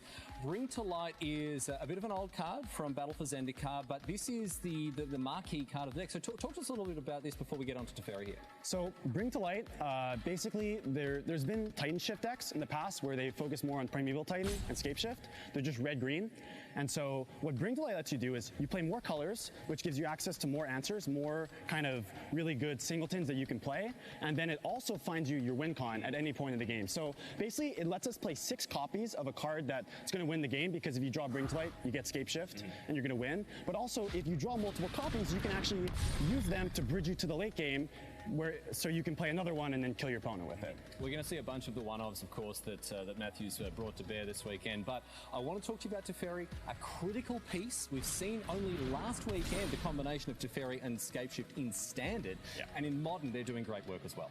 Yeah, so Teferi is really cool because not only does it let you, bounce a creature or anything that's bothering you, a chalice, draw a card, but also if you tick up, you can actually play sorceries on your opponent's turn. So you can Bring to Light on their turn, and just, again, another card like Coatl that keeps you alive while also draws you cards. So it cycles itself while giving you time, and that's enough that basically bridge you to 7 lands so you can kill them. And I know you're not too worried about counter spells these days, but making the Scape Shift, making the Bring to Light uncounterable a huge deal. Exactly. In the right matchups, right? Yeah. Let's have a look at the one-offs. We've got a lot of them to get through. We're going to have to whiz through them here. Okay. What is this? What is it? Did you first pick this in a draft and I have to play it, I have to get some value out of this card? What is going on? Draw from Dreams, mate. Okay, so first, in the different iterations of this version, we've tried Jace the Mind Sculptor, tried Cryptic Command, Search for Escanta, but you're like, all these cards, they're just too good.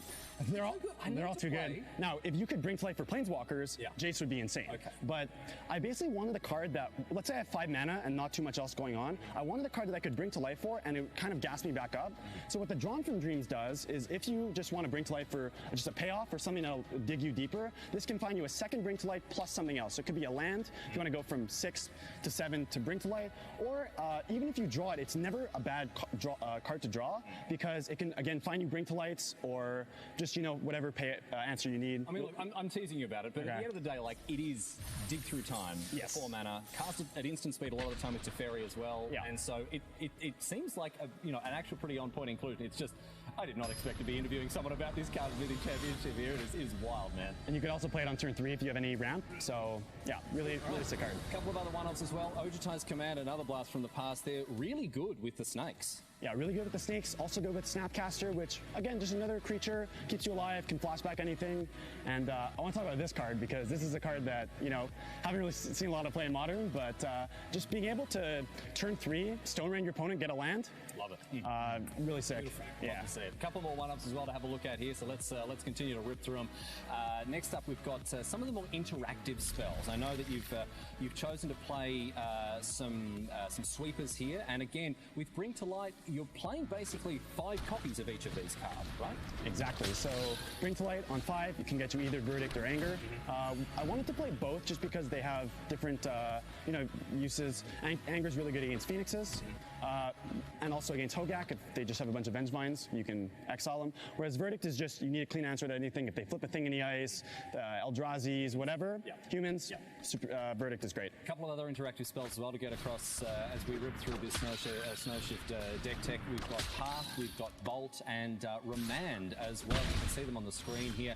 This is a very traditional interactive suite for Modern. Yeah, so unfortunately, if we couldn't play 1 mana cards that don't really help the game plan, we wouldn't, but you need to interact early. It's Modern. So Bolt, again, can kill creatures, can kill Planeswalkers, but can also bolt your opponent, get them to 17. You can kill them 1 turn faster.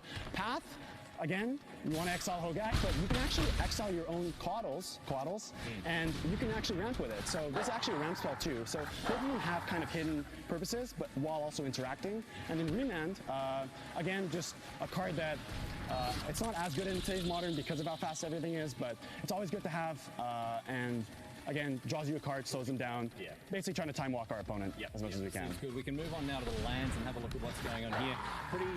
Pretty basic mana base, you would think at this stage. We are playing Bant with a very light red splash. I know you got 12 red sources or something? Yeah. So cool. I mean, that's one way to build a mana base. But I mean, this is how we have to do it, right? You need the critical number of mountains to get the most out of Valakut, and it's not just the mountains here. Of course, it's Steam Vent, Stomping Grounds, what have you, and. A 4-color mana base can be kind of painful here, but you've still got a lot of basics. It's definitely painful. It's good that we have a lot of basics because Search for Tomorrow and Sakura Tribe Elder, or Steve, lets you get basics. Something to note is actually, we're only playing 10 mountains. If you draw more than 6, you can't actually Valakut Escape Shift to get 6 in play because you don't have that many, but you can leave some number of mountains in play and you can get the rest of them in your deck. So even if you draw like 6, 7 mountains, you still have a lot of damage because you can get 2 Valakuts and then 4 mountains, or 2 Valakuts, 3 mountains, and hit your opponent for a lot. Yeah. So it is a bit painful to run this mana base, but it's been pretty consistent, especially with as much land search we have. Yeah. So it's been pretty great. Well, I tell you what, this deck is absolutely bananas, and I can't wait to see how well it goes across this weekend. Matt, thanks so much for joining us, and thank you for having me. See you late into Mythic Championship here at Barcelona.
Hey everybody, welcome back to coverage. Maria Bartholdi, I'm joined by Eduardo Sajgalik. Eduardo, I've got to ask you, it's a big question, but what's the sweetest thing you've seen so far today? Oh dear Lord. I know, there's probably too many things to pick from. That Thoughtseize, it was like between Toralf. It's been a long day. It's also at least it was with Toralf and against Urza Thopter Sword. We were like, oh, Ulamog's coming down on turn 4 with this top deck Urza's Tower. Oh no, there's a Thoughtseize because Teferi Time Raveler has another ability.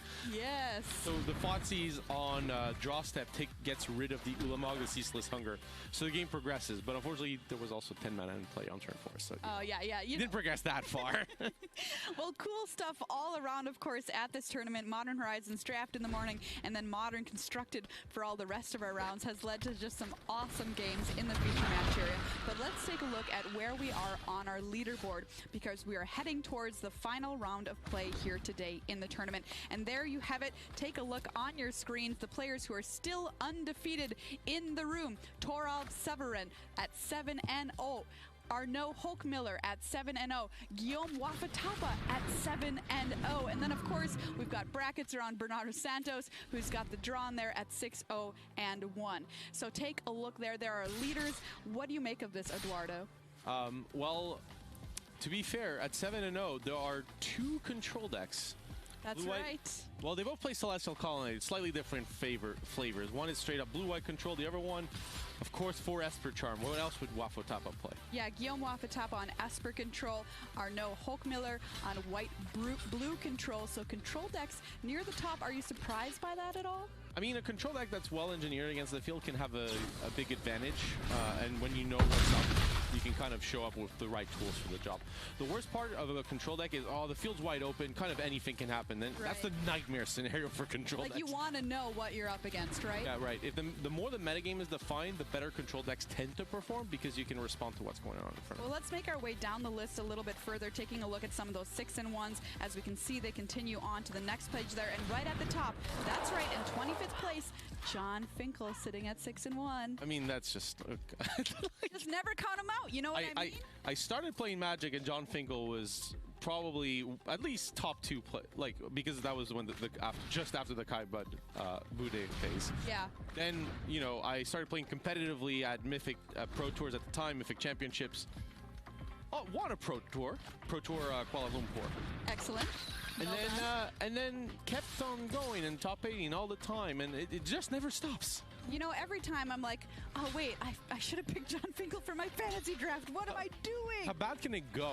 Right? Exactly. That's a great point. And then at 5-2, of course, a lot of great players in there as well. Raphael Levy currently sitting at 5-2. Sam Black at 5-2. Making our way down the list, we've got Pat Cox sitting at 5-2. Martin Dang at 5-2. So, I mean, Corey Baumeister here ending our page at 5-2. Let's make our way a little bit further down the list and see some more of our players here. There's Dmitry Budakov, also sitting at 5-2. Your 2-time Magic Online champion there at 5-2. Emma Handy currently sitting at 5-2. If you're a fan of her there, Joe Lossett at 5-2. Paul Rietzel, 5-2. Jacob Wilson. The list goes on and on and on. So excellent players making their way to the top of our leaderboard here, which is not surprising really in a skill testing format like this. Right, the limited rounds especially are pretty brutal. The gameplay in this set can be very technically taxing, and if you haven't drafted it a lot, you can be really at a disadvantage.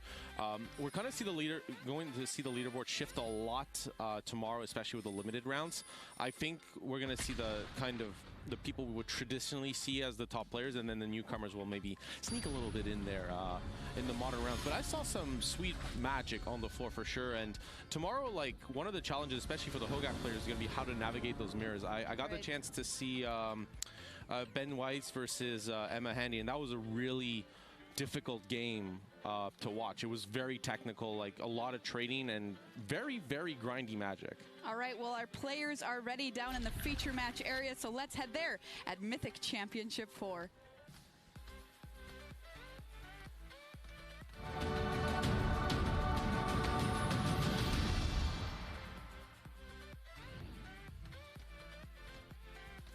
And welcome back to coverage here at Mythic Championship 4 for Barcelona, Spain. Marshall Sutcliffe with Paul Cheon. Take a look at our main area here. This is where the players are that aren't in the feature match area. That is what a Mythic Championship looks like. Pretty big one here. 450-ish players. Take a look at our main feature match where we have Arnaud Hochmiller versus Guillaume Awafo Tapa. And, you know, you and I, Paul, we noticed that shirt that he was wearing when he was in a feature match area earlier. Turns out it's a really special event for Guillaume. That was his first Pro Tour. First Pro Tour Barcelona.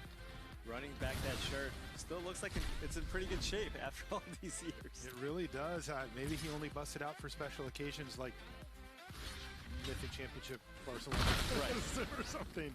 So let's get underway here. We have what could end up being quite a long match ahead of us, Paul, although I'm glad you're with me because this is kind of your specialty. We've got a control room. Yeah, is this what maybe Riley would call a barn burner? Potentially? No. Is this not? That's not it. The okay. opposite. Oh, the opposite. The barn is going to stand tall and firm for a very long time, and weather many storms, perhaps as well. What can we expect here from the matchup? This is blue-white control in the hands of Arnaud, and on the other side, Guillaume is on Esper control. A little bit of black in there as well. Well, in this specific matchup, a whole lot of nothing is what you're going to see early. I think the most important thing that both decks want to be doing is kind of just make sure they hit their land drops, you know. That is extremely important. Missing out on a land drop in the control matchup is very, very tough to come back from. Now, one thing for Guillaume is he's playing more instants in his deck. Now, Arnaud has Narset, Parter Veils in the main. How about Teferi? Also, Teferi. On the Both? stack right now. Oh, shoot. So I this didn't think could be a anything game was going to changer. resolve over the first few turns, It so I might just not. assumed. I don't know if Guillaume has a way to deal with it, but the fact that Lil Teferi here, Teferi Time Raveler, could shut off all of any interaction at instant speed here from Guillaume has got to be a big deal. Right, and Guillaume likely doesn't have anything, because if you have a counter in the control matchup, you're likely just going to slam it to get that Teferi off the battlefield. Now, Guillaume doesn't have a whole lot of answers here for that. He has one copy of Blastum in his main, so that might be one of the few ways to deal with it. And wow, are we seeing a silver bullet hit the battlefield here for Arnaud? yeah, I mean, Arnaud only has a singular copy of that in his deck, but if you can jam it and resolve it, it's going to be really tough because it's going to shut off, you know, the logic knots, the Dovin's vetoes that are in Wafotapa's deck. Well, Guillaume is going to crack that polluted delta here in response. Perhaps he just has something that he'd like to fire off for mana efficiency's sake on Arnaud's turn, even if it doesn't have to deal with Teferi. And now just is going to put a little more pressure on Guillaume, force him to be a little bit more proactive. Yep. There you go. He's going to run out Snapcaster Mage in response just to have some way to put pressure on the loyalty count of... Yeah, this makes a lot of sense. Yeah. Now, will he just return it? He can. But then he doesn't get to do the... Well, this is interesting, isn't it? Yeah, he can choose to return it, and if Wafotapa wants to run out the Snapcaster Mage, he's going to have to main phase it. So it's actually not a horrible play here. Minus it, draw the card. If Guillaume just runs out Snapcaster Mage, I mean, he's not really going to be getting any value out of it, because even if Guillaume plays a one-mana spell next turn, he's still not going to be able to have the mana to play the one-mana spell, play Snapcaster, and flash it back. So bouncing makes a lot of sense. You choose to bounce the Snapcaster Mage. Guillaume is forced to put something onto the battlefield. If he doesn't, Arnaud can then pick up Teferi, and he's got Jace the Mind Sculptor in hand, which will safely resolve. That's what I was thinking. You know, don't you just put your entire game plan around that? If you just get to slam Jace, you know, unimpeded next turn, you have to be in such good shape. Wow, and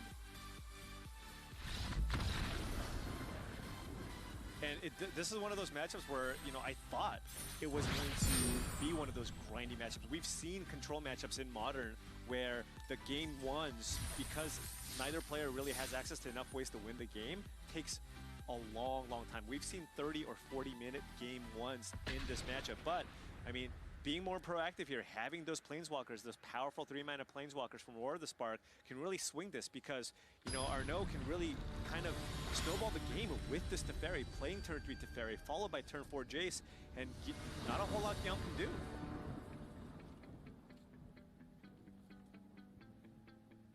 This is just the one of in the main deck here for Arnaud, so really worked out well for him to find this window, the earliest possible opportunity. Plays it on turn 3 on the play and sneaks it by Guillaume Wafotapa, who, as you mentioned, is forced now just to get some type of board presence to run out Snapcaster Mage again for no value and during his main phase. Look at Arnaud's hand.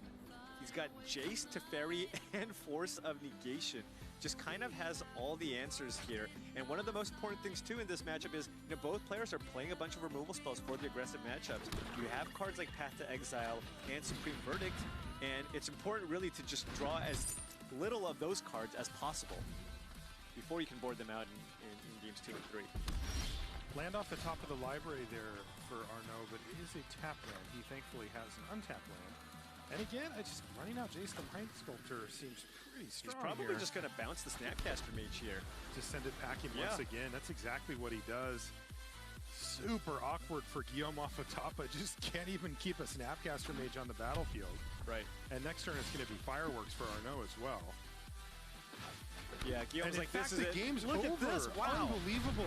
Guillaume Wafotapa says, I have no way out, and I'm going to save you the time, me the time, and yes, you, dear viewer, the time. And he's going to pack it in, and Arnaud could not be happier. I mean, that is like the fastest win possible that you can imagine from. And the thing is, Guillaume is a control master. He has played some variation of blue-white control over the course of his 20 years of playing competitive Magic. He knows. He knew the writing was on the wall there. Totally. Slamming that turn 3 Teferi, followed by the Jace, the game was basically just over right there. That's right. And, you know, of course, Arnaud, fellow countryman of Guillaume Wafotapa, is going to have a lot of respect for the Hall of Famer and know exactly what he's capable of. So he is going to say, oh my God, thank goodness. I only have to win one of the next two against the Hall of Famer. All right, we're going to take a short commercial break after our game one. When we come back, though, we'll finish up round number 8 here from Barcelona. Don't go anywhere.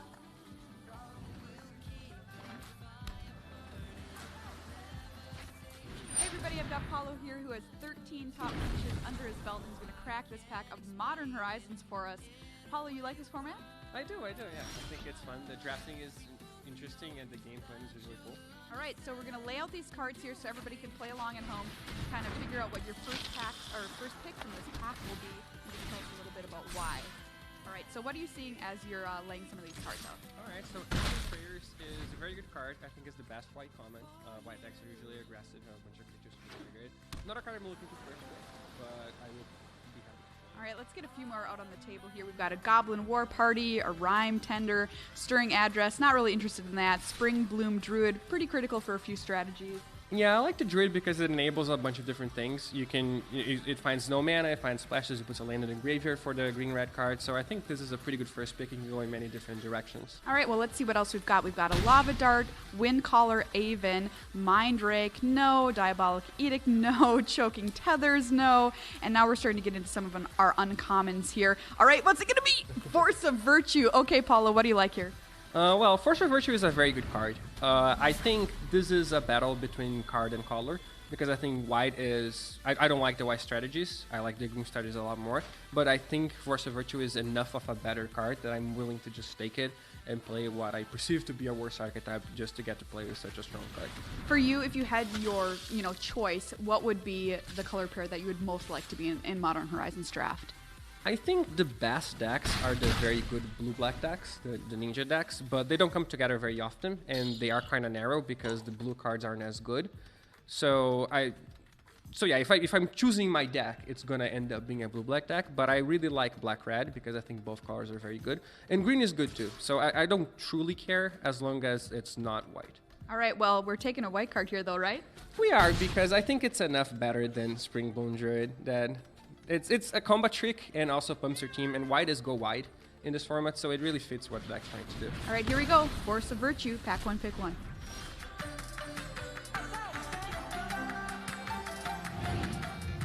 And welcome back to the booth here in Barcelona. We're here for Mythic Championship 4 Martial Cyclist with Paul Cheon, and we're in the last round of day one here. This is round number 8. We're playing Modern. Big storyline coming in was Hogak. Everywhere, 21% of the field for Hogak, but at the top of the tables, no, we've got 4 technically undefeated players. Paul's a little reluctant to give the 6-0-1 the undefeated, but we've got 2 control players here as well as Tron, and not Hogak. But looks like we got lots of Hogak. Speaking of Hogak, going on over here. Here we go. Yeah. Matt Severa versus Pyotr Glugovsky. And yeah, they're just gacking it up. Look at this. Triple Vengevine on the battlefield here for Glugovsky. But it looks like he's on defense because there is a Hogak on the other side of the battlefield there for Severa. And Pyotr, down to 5. I am not even going to start to try to figure out what's happening right now. Yeah, it's interesting to have Canister. That's Glugovsky's streaming name and stuff. I wonder how big of an influence he was actually on this tournament. He sort of famously now put out a tweet that he had gone undefeated in a Magic Online event with Hogak post Bridge from Below ban, and was kind of like, maybe this is still good. And I think that that kind of led to momentum leading up here to the Mythic Championship, and an unprecedented number of players are playing it. Yeah, he went something like 12-0 in that event, and I think the really important part is, I would guess that most of the top teams would have likely come to that conclusion as well, just from testing.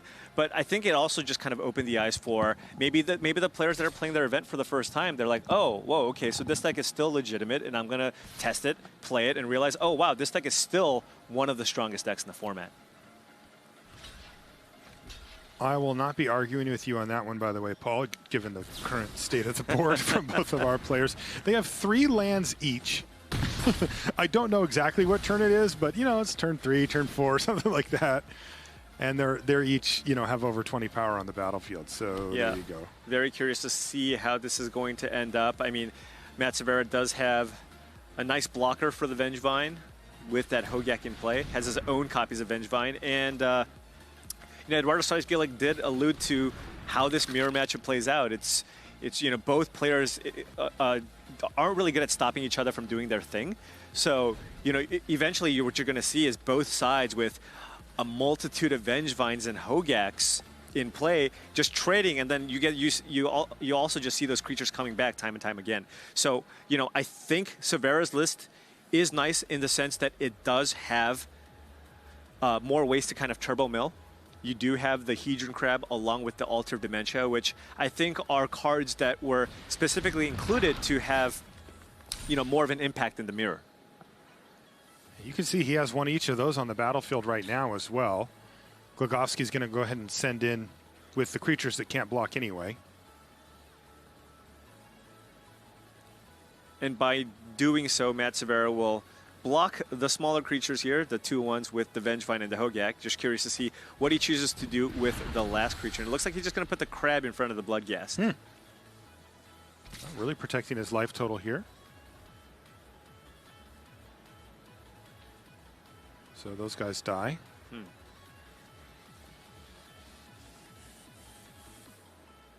Still a zombie on the battlefield thanks to Stitcher's Supplier. So if Glogowski wants, he can cast one or even both of those grave crawlers again out of the graveyard. Yeah, we could see a situation where Severa's game plan could be to maybe just deck Glogowski. Really?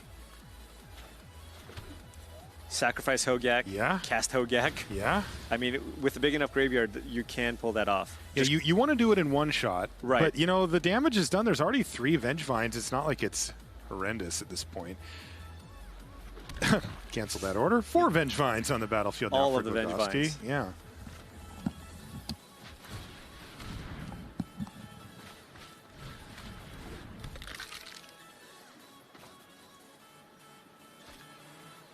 All right, well, it looks like our main table is set to go. Let's head back up there. We don't want to waste any time because, again, even though Game 1 ended up going unusually quick, that doesn't always happen. And you see you were right, Severa Paul. asking how many cards left in your graveyard because Matt, knows that this is kind of, a huge reason why to play Altar because of how the mirror plays out where the board just gets completely mucked up. And this is a legitimate way to win because, your opponents are already kind of helping you in that process, playing Seder Wayfinders and filling up their graveyard. See, one of the advantages here for Guillaume Wafotapa to playing Esper rather than just straight up blue-white, he does get access to cards like Thoughtseize. Yeah, Thoughtseize is very, very strong. But, taking a look at both players' sideboards, they have a handful of cards to bring in, but I actually don't think they can actually sideboard out all of their removal. So you will see a handful of cards just because they don't have enough things to bring in out of the board. Yeah, one of the things that does pop up occasionally is the end of the game can come down to Celestial Colonnade. Yep. Particularly from Arnaud's deck, and having a way to deal with that can be good. Path to Exile on a few of those, and sometimes their win conditions actually dwindle to like Jace the Mind Sculptor Ultimate or, some pretty narrow case stuff. Yeah, and, you talked about how Celestial Colonnade could be an important factor here in the matchup, and one of the main advantages of being just straight blue-white is that Arnaud is packing 4 copies of Field of Ruin in the main. Meanwhile, Guillaume, given that he's Esper, can't really afford to play that card in his deck. And by the way, we see that right here. There is Celestial Colonnade from Wafo, as he is known. Is his hand all land? I think Wafo has 5 lands in his hand. Yeah, you are correct. Which normally you'd be pretty bummed about, but is probably okay, right? Unless Arnaud just tries to jam something. Yeah, that's what he did game 1. And Arnaud also has 3 copies. He's got Monastery Mentors in his sideboard, so. Ooh, and one in his hand, Paul. Oh, wow. Yeah, okay. now it's not that turn yet, but that's a very short window. And if he just says, you know what, I'm going for it, things could get very ugly for Guillaume. And it's another land off the top of the library, Paul. Yeah, now we're in a situation where Guillaume might just want to start playing out those fetch lands and start thinning out his deck. He doesn't need any more lands. Here's an opt from Arnaud. He likes what he sees. What was that, a Snappy? Snapcaster. Yeah. So given that he found Snapcaster Mage, now he doesn't really have to run out the Monastery Mentor, right? He can choose to represent some kind of counterspell and then end of turn just run out Snapcaster Mage into Opt. That gets him a little bit of pressure, gets him another card. Yeah, and just being able to play at instant speed is extremely powerful. Because imagine the sequence where Arnaud chooses to run out the Monastery Mentor, and let's say Guillaume off Otapa has the Logic Knot, then untaps and jams something like a Jace the Mind Sculptor, all of a sudden the advantage has swung hugely in favor of off Otapa. There's land number 3 for Arnaud. And it looks like we're going to see him just pass the turn back. That's going to prompt Guillaume to crack Polluted Delta on end step. And like you said, Paul, you know, small edges, right? But he really just doesn't need to draw any more lands for the foreseeable future. So he's going to try to get as many of those out of his library as possible to even minimally increase the chance that he draws some action here. This next turn's really important. I mean, if he continues to brick, he will have done nothing for multiple turns that he kind of can get away with it. But at some point, he is going to be put to the test. So let's see what Guillaume draws here. A land. Wow, at least it was a Blast Zone, but still. Yeah, at least it was a utility land, but even then, this is not exactly what he's looking for.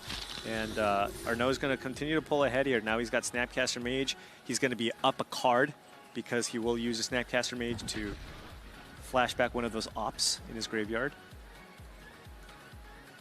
And he just has a lot more action going on. I mean, we taking a look at his hand here. I mean, he's got the Mentor, also Path, and a Cryptic. So Arnaud's going to run out the Snappy. And there's Opt getting flashed back.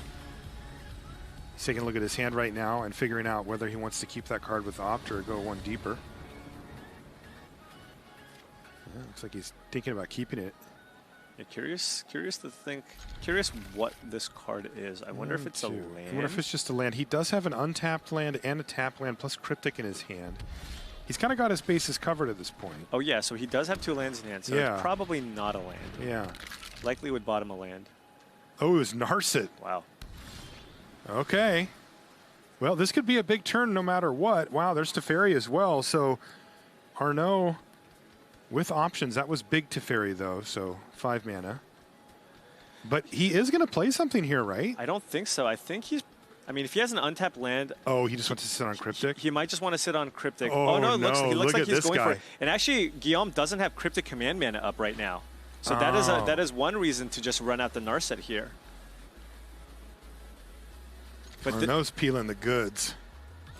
And that's going to resolve, so there's Narset shutting down potential future shenanigans for Guillaume and generating advantage for Arnaud. Wow, this match has gone so well for Arnaud and so poorly for Guillaume. Oh, yeah. And this is one of those things now that Guillaume's potentially at 5 mana next turn. Even if he plays a Teferi, if he chooses to draw a card, he won't be able to because of the Narset on the battlefield. If he chooses to minus on the Narset, the Teferi will simply just die to Snapcaster. And so all he can do is just keep playing with the lands. Oh, man, he drew it, too. Yeah. That was Teferi, Hero of Dominaria off the top there for Guillaume off Otapa. And it feels horrible to minus on Snapcaster. I mean, he could still just tick it up just to kind of keep that loyalty count high and untap 2 lands. So play Teferi, tick it up, not being able to draw that additional card, but still not going to be enough right now.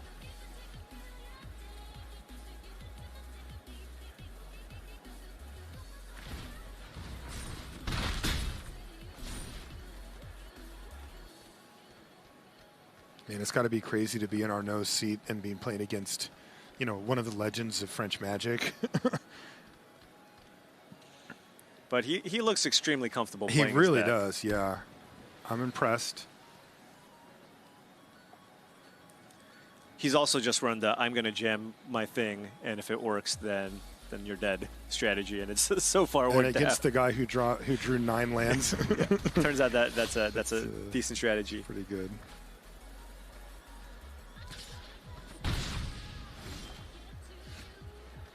So yeah, looks like he did choose to tick up Teferi, Hero of Dominaria here just to add some loyalty. Not able to draw the card. Also has the untapped clause, so now he can choose to represent some 2 mana interaction, maybe negates or logic knots. Dovin's Veto.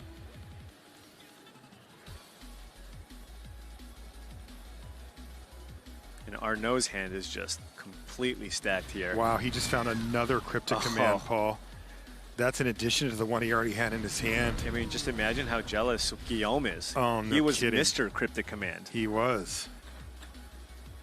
You're my Mr. Cryptic Command, though, Paul. Sorry, Guillaume. I mean, he was definitely the control player that I looked up to. Yeah, we give when I him started teachings, playing. right? That's his thing. Yeah. Right? Oh, yeah? He was one of your... Oh, yeah. Oh, yeah. I mean, Luis and I mean, it was half joking, but because Guillaume was also kind of a new pro on the scene, but we were like, yeah, well, we should just probably copy Guillaume's control list and run with it. So I actually qualified for for U.S. Nationals by just playing Guillaume's. I mean, it was just called Waffle Tapa Control. Really? Yeah, it was an Izzet control deck with Niv Mizzet, and yeah, I just straight up took his list, and it got me there. Wow. That's cool. Okay, there's a little heat. Yeah, but Narset is Narset just... is so brutal. In fact, Jason's kind of a liability in that case. Yes. Although it did give him at least something to do. Yeah, I mean, he does have that Blast Zone on 2. Yeah. So he can take it up, get it to 3, then sacrifice it to get that Narset off the battlefield. He can colonnade here too, right? It's just kind of risky. He can also Jace plus, target himself, at least help manipulate his draws a little bit. Yeah. But at the same time, we know that Arnaud has multiple Cryptic Commands in hand.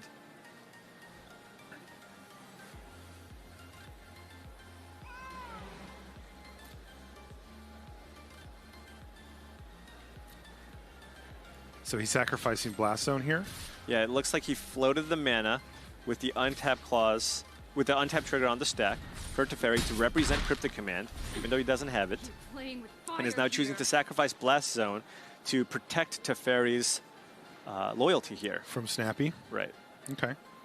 Well, it looks like Arnaud says, you know what, I'm just going to use a Path to Exile here to turn this Snapcaster Mage that was going to die anyway into a land. Thank you very much. Nice little ramp spell here. Yeah, he just has so much action in his hand. Lands on the battlefield, especially ones that he doesn't have to play, are excellent. Yeah, I mean, Arnaud is now in the position where if he does draw land number 7, he can actually play Monastery Mentor with Cryptic Command backup. And that seems very difficult to beat if you're sitting in Guillaume's seat. This is all on Guillaume's end step, right? There's that island. He also has the option of just playing a land and activating... Sorry, he doesn't need to play a land. He just needs to activate Celestial Colonnade and attack Teferi. But that's a pretty risky proposition. Guillaume off the top has got 4 cards in hand. Could have any number of things. Oh, look at this. He's going to use his mana up right now. He's going to return Teferi to hand and draw a card. I actually like this play because if Guillaume has something like a Cryptic Command, he might be forced to kind of use it here. And Arnaud just using his mana because he has so much action in his hand. Yeah, he does. Also, it forces Guillaume into an awkward Cryptic Command where he can't even draw the extra card. Right. What are you going to do? Counter it and bounce Narset? Right, and that was, yeah, and that was all theory anyway because Guillaume didn't have the Cryptic Command. Right. And Hulkmiller perhaps keen to that fact at this point. And we may see him just run out Monastery Mentor, leaving up Cryptic, and really just sort of wishing his countrymen good luck with that, because the combination of Narset plus now Monastery Mentor to apply massive pressure and quickly means that Guillaume just has nowhere to go. Yeah, I mean, I think this game is going to be over pretty soon here. I mean, Guillaume needs to string together some really powerful cards. Something like, I don't know, Thoughtseize into trying to safely resolve one of his Planeswalkers. Dovin's Veto is way too late here. This does mean that he can maybe run out a Planeswalker with Dovin's Veto backup. However, Arnaud will still get the trigger from the Monastery Mentor, and then he probably will be able to run out a spell, and then Arnaud can play Teferi to trigger the Prowess, and then just have Planeswalkers in play with multiple tokens on the battlefield. Hold on a second. There, that's better. You convinced me, Paul, I'll tell you that. This is for undefeated overnight at the Mythic Championship, by the way. Both players, of course, will be able to be proud of their record either way, but boy, that 8-0. Yeah. That is nice. Dinner tastes a little better for that 8-0 player than it does for the 7-1 losing on the last round.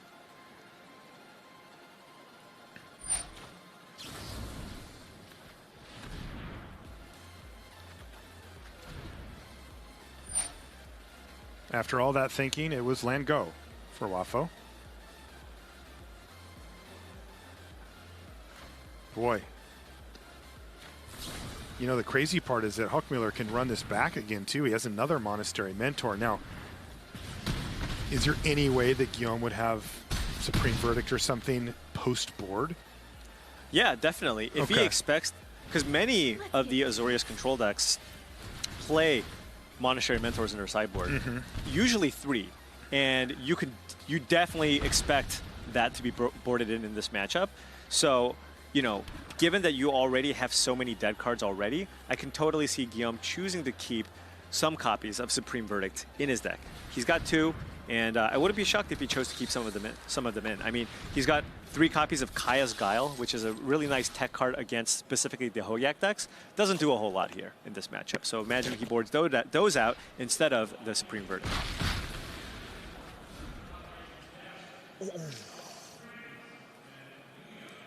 And Arnaud being very patient here, doesn't really need to add a whole lot to the board here. He's got that Cryptic Command in his hand. That was a reasonable draw. Even with the land, he's got Field of Ruin, so now he doesn't have to be concerned about Celestial Colonnade potentially eating one of the Planeswalkers or one of the creatures. Now Arnaud can safely attack with the creatures and not worry about Wafo-Tapa activating Celestial Colonnade and blocking. Or we can just have Teferi here. Yeah, Teferi to trigger my Monastery Mentor. It's like... Arnaud's piling on a bit here. Yep. And that is, in fact, going to do it. Arnaud Huckmiller is undefeated here on day 1. Congratulations to him. That is not something that happens very often, even in a professional Magic player's career. And he is going to get a chance now not only to be undefeated, but to do so at the hands of one of the greatest French Magic players ever to live. It has to feel fantastic to sit in that seat. Yeah, I mean, going into the last round, 7-0, playing against one of the best control players even of all time, you know, has got to be a bit nerve-wracking. But, you know, Arnaud just had some really strong draws, and Guillaume just, you know, kept the hand with a few too many lands. I mean, you know, you taking a look at how the decks match up against each other, I think it's pretty even. You know, there are advantages to playing black. You do have cards like Esper Charm and Thoughtseize. However, playing blue-white means you can also have access to multiple copies of Field of Ruin, so you never, ever have to worry about Celestial Colonnade. Talked about Hogak a little bit ago, and this is Hogak on the back table here with Matti Kuisma from Finland playing Hogak on the right-hand side there. Across from him is Alvaro Fernandez Torres, who's on, interestingly, one of the few players on hardened scales in the field. Decided to go for ultimately a very fast, fairly consistent deck that you would think would have a decent matchup against Hogak, just given the fact that Hogak doesn't really interact with you. Yeah. You know, just a goldfish style deck. Now, Hogak can just go bigger. Right. You know, sometimes you do your thing and they're like, well, here's an 8/8, you know, you figure it out. But yeah, but you know, one of the things you can do, especially if you're the Hardened Scales deck, is, you know, you don't have to really be too scared about piling on all the counters on Arcbound Ravager onto your Inkmoth Nexus. And you can just kind of go for a pretty quick lethal attack. But at the same time, the Hardened Scales too. Yeah, at the same time, the Hardened Scales deck doesn't really interact as well. So, you know, the Hogak deck, if it has a good draw, you know, puts an 8/8 Trampler into play along with some Vengevines, it's going to be pretty tough there as well. I have a theory, Paul. I think winning the die roll. Pretty important here. Yeah. Pretty important here. Would be very desirable in this particular matchup. As we come into this match, though, this is game number 3. And how are things looking? Well, there's an Arcbound Ravager and a Walking Ballista. No Hardened Scales. But no Hardened Scales. Though I do see Grafdigger's Cage. Grafdigger's Cage, yeah. So Grafdigger's Cage will prevent Vengevine, Gravecrawler, and Bloodghast from coming into play. So it is a reasonably effective card. Still doesn't stop Hogak, right? You just cast it. You can just cast it from your hand. It'll stop Hogaks in the graveyard, of course.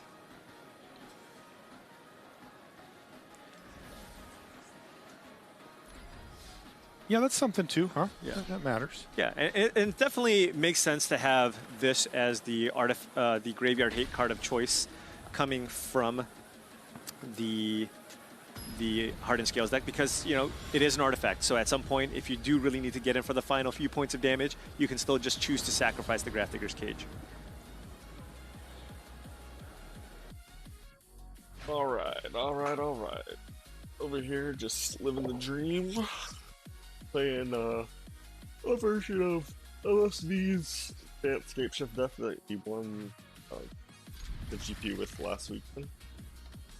We don't have enough wild cards to make all 4 shapeshifts in the deck, so we took out one of the Scapeshifts and put in, not really, but no big deal there.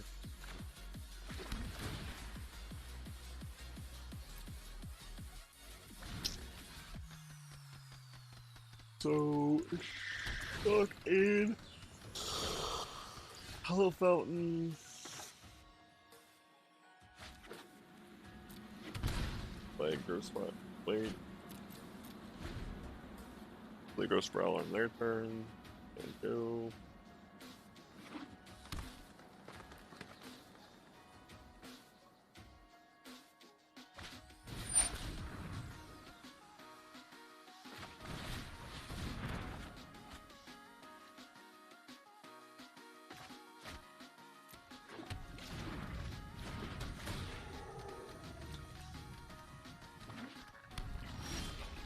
They're both playing the Scapeshift deck. Oh.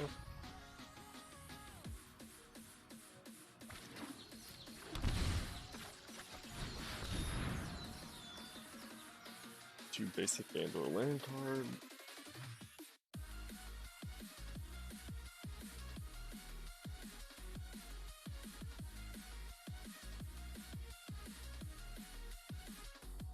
Cynic.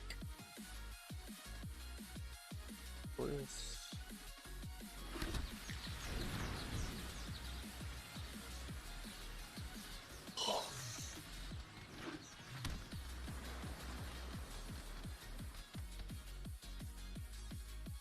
Stage.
Does not feel me dead? It does. Alright. Well.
we're just gonna be running the same deck.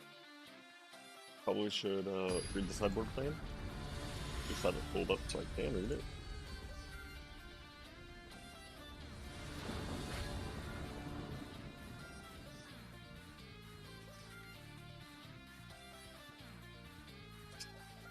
Shit.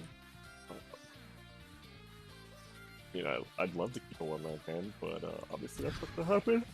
There we go.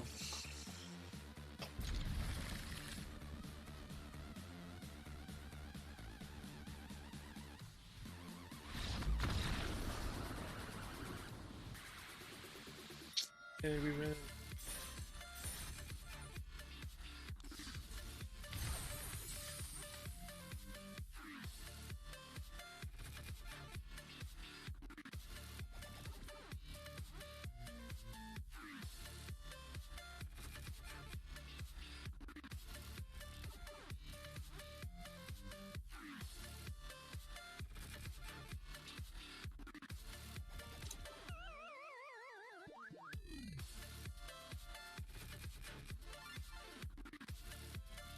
There are so many mysteries to uncover.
There we go.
remorse. I'll show restraint.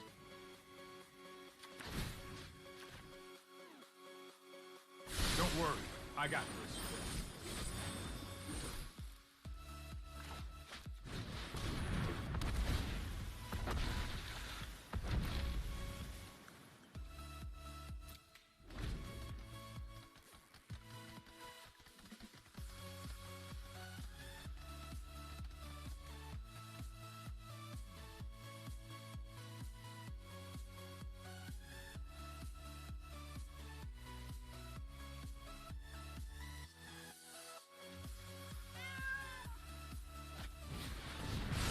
I suppose that's how it was meant to happen.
Bunch of new burn spells to try on you.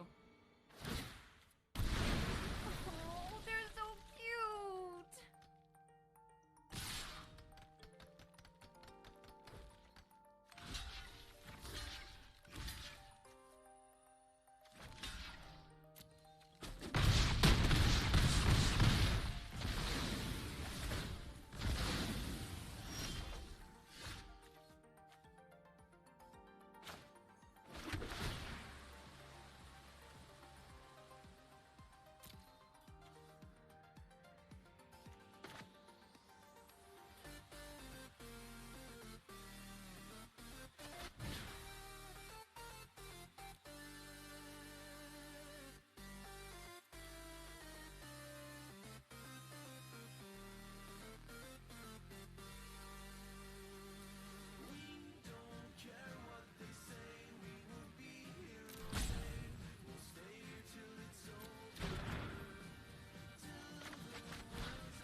Remember this one?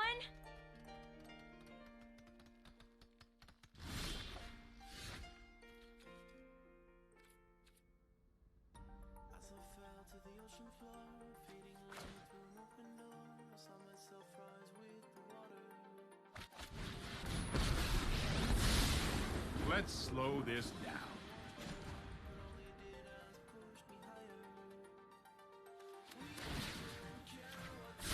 There goes nothing.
explosively good pyromancer.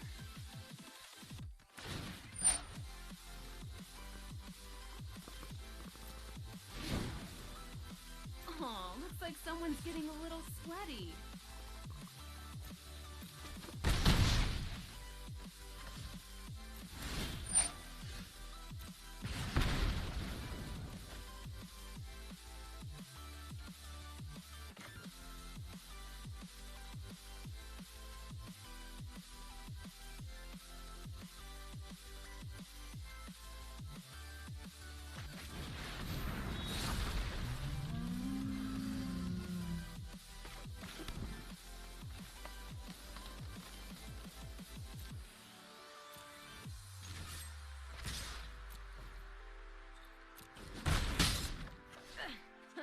I like your energy.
Burning desire to finish you.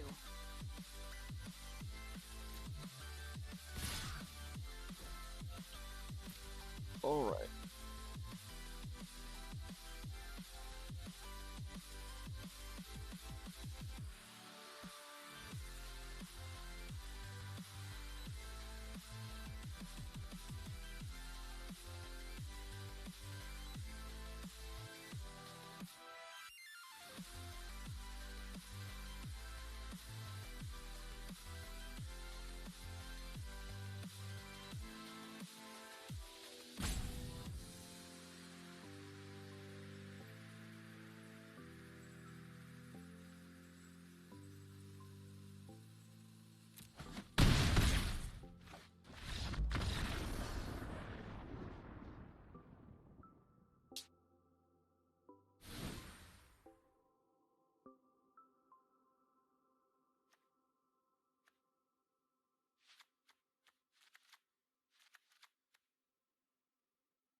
Well, need some grazers. Oh.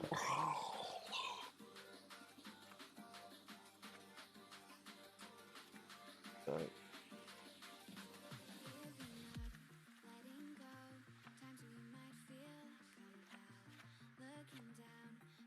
There's some shoes.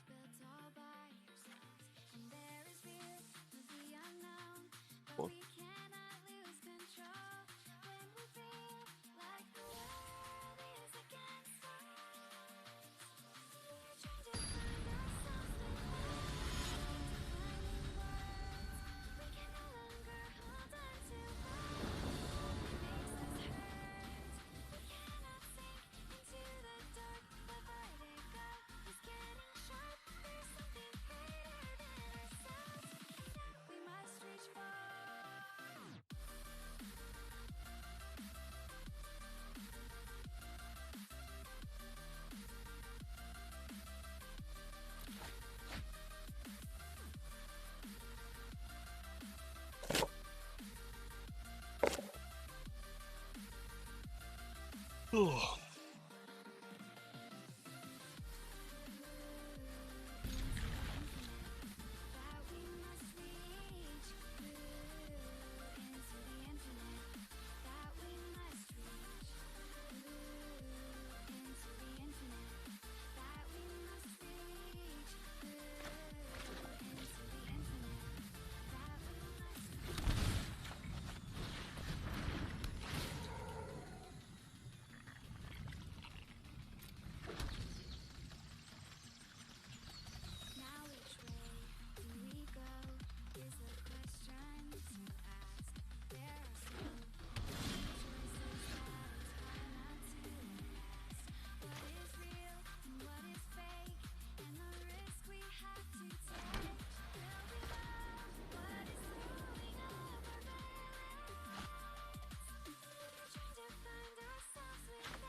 by and watch. Trust me, I have a plan.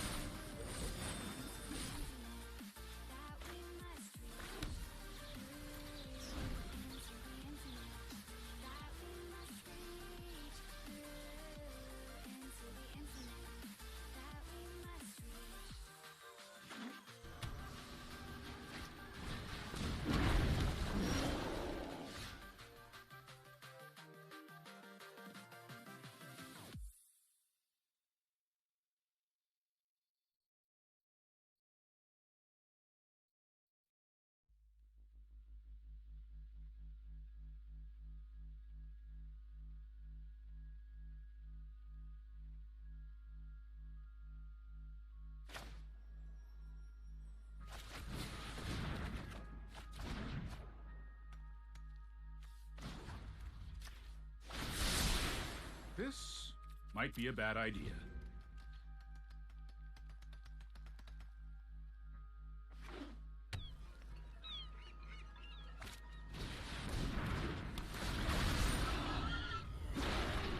This is hardly my worst defeat.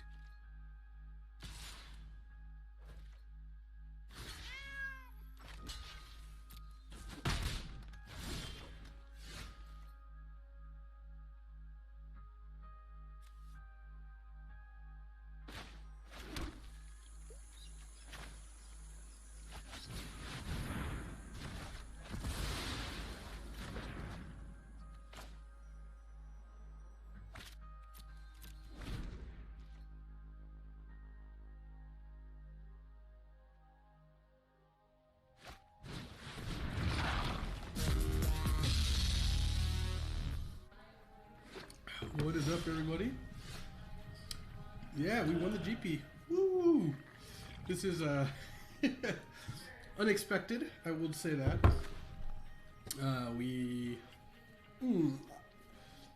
Hey, what up, Squirrel? Man, Squirrel is so awesome. Playing against Muller in the top 8 is just so sweet. Like, you know, obviously, if anyone who watches the stream a bunch, hey, what's up, Chimpunks? Thank you for the 21-month subarino and resub, and Johnny Katz, welcome back to the 17-month resub. Damn, that is sweet. Let's see, there we go. Put the alerts down here, I can see them better. Boom, boom. Yeah, so anyone who's, hey, what's up, John Watts? Welcome back to 27-month resub and Blue Bars. Yeah, it was great seeing you, Blue Bars. It was fun hanging out as always. You know, friends of the stream are always sweet. Oh yeah, Matt, I am lucky as hell. Suspect Agent, welcome back. 37-month resub, and Aggie CTO, welcome. Or did you do 37-month resub? Welcome back as well. Man, basically I got insanely lucky. Like, part of what I got lucky was like, yeah, hold on, there we go. That's a lot. It was basically I picked a really good deck. Hey, what's up, Sponzy? Welcome back to 45-month resub. Thanks, bro. Damn. And yes, I'm glad I didn't play Vamps. Opdruid, welcome to the Divination, and Leon Zilly with the resub. So basically, annoying. I was gonna play Vamps. Huey, you know, I talked to Huey last week and was like, "Hey, I've got a GP that I'm gonna play in, but because of the Mythic Championship next week, that's Modern and Modern Horizons, didn't really have you know, a whole lot of incentive to spend a lot of time on standard testing. I just couldn't really justify it. Hey, thanks, Legend. I appreciate that. I did win Denver trophy and everything. So I basically was just I ordered cards for Vamps for me and Gabby, and that was it. Everyone gets here on Friday, and not only is everyone who was staying with us and we were hanging out with playing Scapeshift, it was also like, you know, Andre Strosky had just done well with Scapeshift, and then Huey had played it in the Phantom tournament on Thursday, the day before, and I watched some of his matches. It looked so sweet. So I was like, oh man, I really kind of want to play this deck. It just looks so fun. I basically on Friday night tweeted like, hey, I kind of want to play Scapeshift. I don't have Scapeshift cards, and hey, Janice Kane, welcome back. 23-month resub. Actually, I updated the deck. Me and some of the folks who played the deck were talking about the deck, and we came up with some updates. Here, The main deck's mostly the same. I took out a Grazer. And basically, Nathan Stewart was like, yeah, I've got a lot of the commons if you need them. And I'm like, well, the CFB booth had most of the rares. I guess we're doing this. So I registered the deck, not knowing whether I would even have all the cards, but figured I'd be fine. And I ended up playing the deck, and it's just a busted deck. Like, look, I think this deck's gonna get worse. Hey, what's up, Aaron M67? Welcome back to 6-month resub, half a year, and MM Sword of 25-month resub, bam, and Matty Ludd of the 34-month resub, bam. Thanks, everyone. Right now, people just aren't prepared for this deck. Like, yeah, I got hit by an Unmoored Eagle once, though I did win that game. That was pretty lucky. Oh, I missed you, Atomic Hands. I'm sorry about that. Atomic Hands, that's a huge, 53 months. Yeah, Atomic Hands, you're in the top 5 in terms of the longest running subs for sure. I think around 53 or 54 is about as high as it gets. You and like Kronos and there's a couple other folks. Hey, what's up, DC Sports? Welcome back to 5-month resub. Hey, thanks, Treasurer. I saw your Facebook post and Knowledge Sinkhole. Damn. Welcome back. Oh, Arch of Orazka? Yeah, I could see Arch being okay. You don't end up actually having that much time to do that stuff, I don't think. But basically, no one had really dedicated hate cards, and this deck is just really powerful and really resilient. See, unlike the Valakut decks that you used to play against in Standard, Buenos dias! You would Scape Shift, you would Valakut them, and then you wouldn't be able to reload. You had 12 mountains in your deck or something. This has 28, now actually added a land, 29 lands, and you can Scape Shift, they can Wrath all your stuff, and then you can just keep playing lands. Alright, you can do that. Yeah, I'm over at Matt Nass's house. If you couldn't tell, this is not my stream setup, and there's a bunch of folks still here, so they might be wandering in from time to time. Yeah, Squirrel, that's exactly true. Swedars, welcome back to 13-month Sabarino. Hey, thanks, Brendan. But this deck just is super resilient, so, and it's pretty fast, and, you know, Teferi's a pretty busted Magic card. Hey, Nucleosynth, welcome back to 13-month resub. Shame you didn't come to Denver this time. But yeah, so, I got really lucky in many ways. One is that I went 12-3 and made top 8, which does not really happen anymore, and certainly is very lucky when it does. Partially because Molybach, Chris Owen, went 14-1, including Dream Crushing multiple rounds when he was already locked, and that got me in. Of course, then I unfortunately played against him in the top 8. So, you know, I think it's awesome that he made the top 8 as well, and so he's queued for the PT and all that. I thought.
Makes them more room to fight in.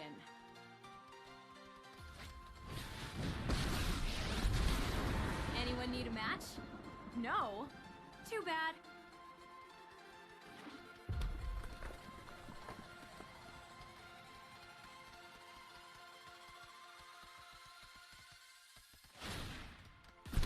Don't worry, I brought company.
do this together.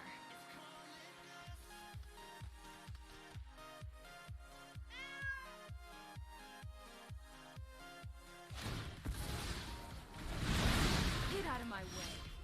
Or, you know, don't.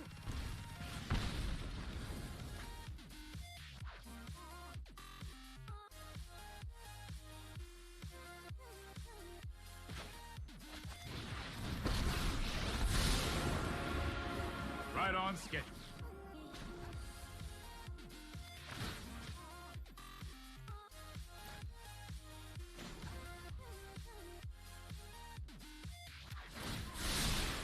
That's more like it.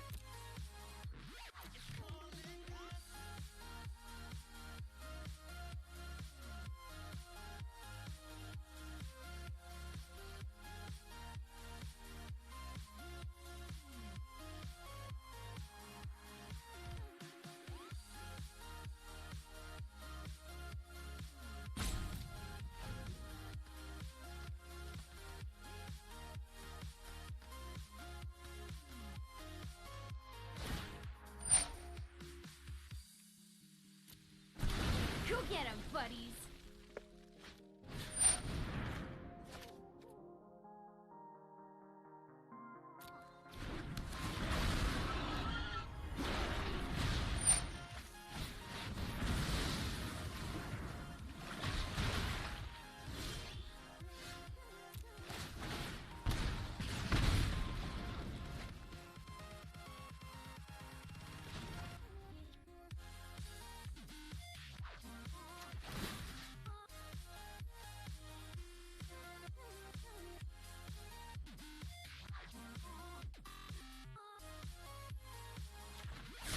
Oh, I've done the hero thing before.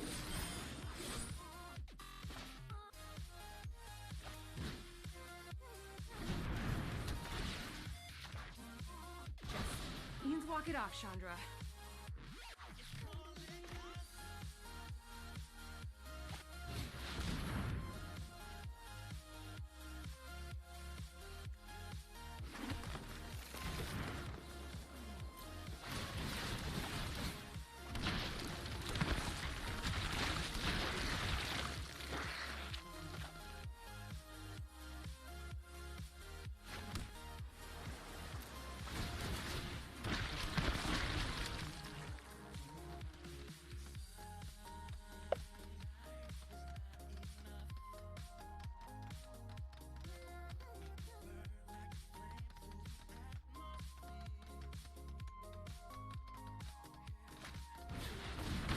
You just let me know if you're up for round 2.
Alright.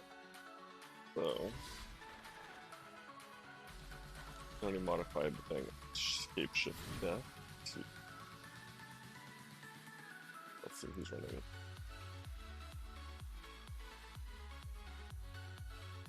Oh.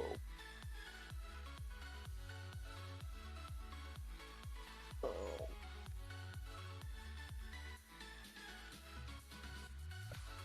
Got 3 grazers. Yep. Alright. 3 grazers now. 4 controls, 4 hydrofaces, 4 Juvenaires, 2 Prison Realms, 2 Bro from Ashes.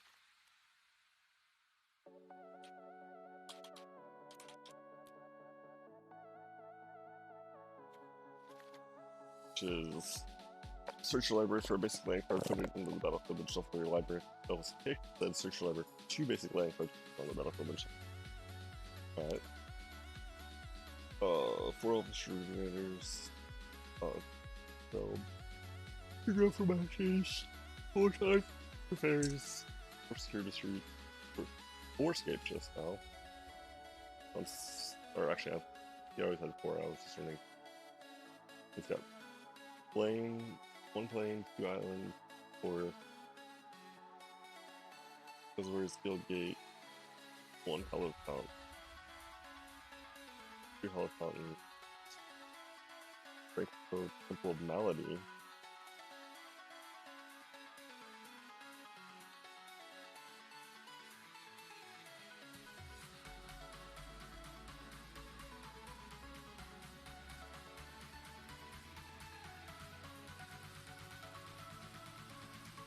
Alright, sideboard is really where we're gonna changes.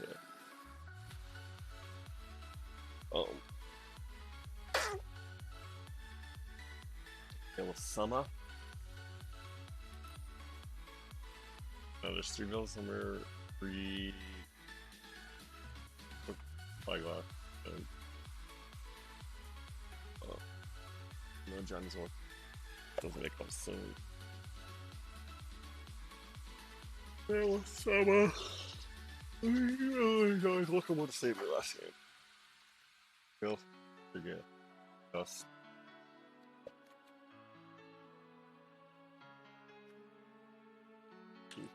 Dust. 3 of those. Target spell or permanent.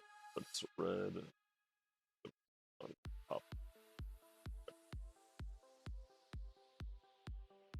The third dome is Vito. Death B.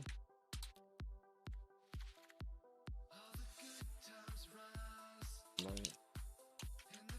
Autumn. Those. What I had. I got 1 excellence finding now. Total food things. Oh, just into top. Very top. Back to the guy.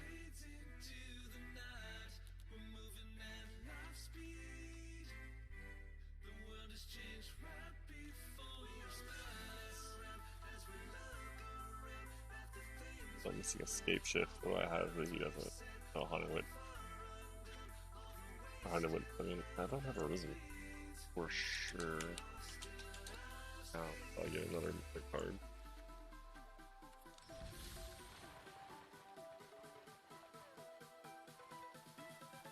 Right.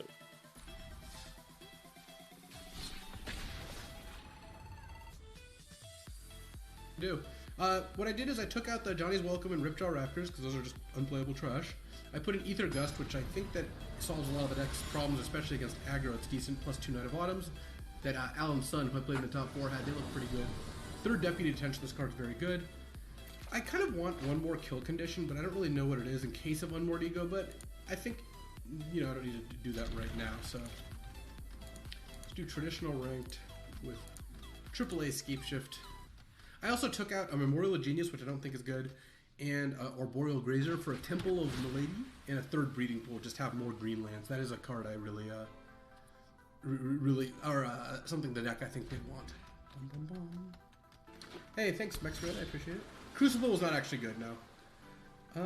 Tameo doesn't seem horrible, actually. Tameo doesn't seem too bad. Basically, sweepers are not good, Dokkan, unless you're an aggro. Like, Vampires playing Legion's End kind of makes sense because they pressure you, so you just have to escape shift and then you can Legion's End them.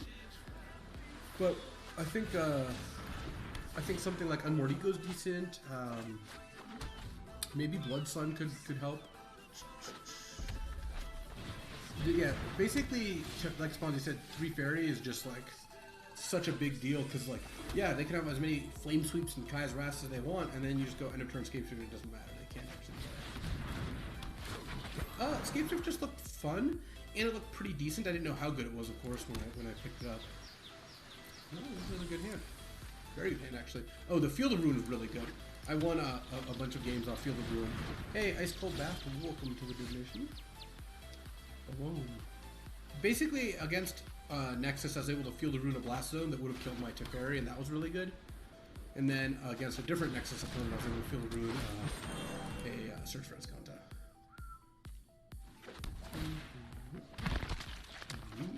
Red green, huh? What are we up against? If it's Gruul, that's pretty good for us in general. Could be Jund Dinos. Growth Spiral it up. Uh-oh. We could be in trouble here. This is a lot of circuitous routes. Oh, never mind. We're doing fine. Because now we can circuitous route for 2 gates.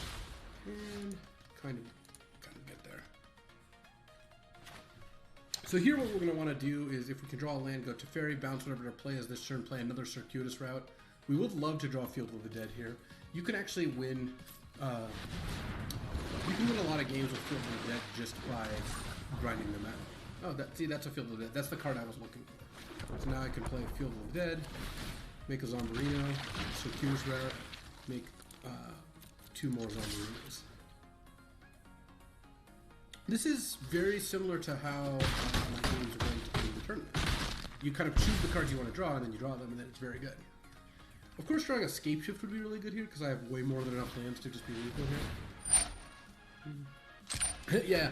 Oh, I should VIP AGLY. Adam, your coverage was great.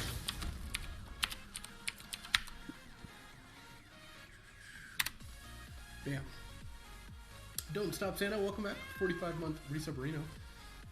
Apodionysus, I played against Simic Flash, and I think in general that matchup's pretty good for Scape Shift because you can just keep playing lands, plus Teferi is very good against them.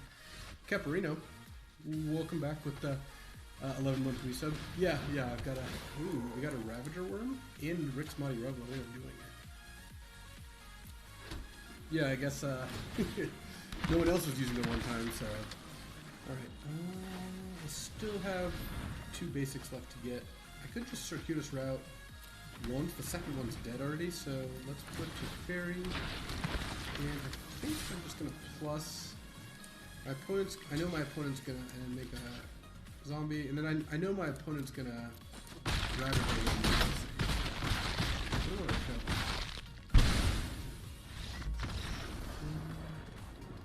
the big dog. I do not know this exact. Bit more of a threat here. There. Man, I think people are just going to play more cards that interact with your deck, which is part of the reason this deck was so good this week, is that a lot of people are just not prepared to interact with it. The Irish Hairman, welcome back to the 17-month resub Reno. Thanks for joining us.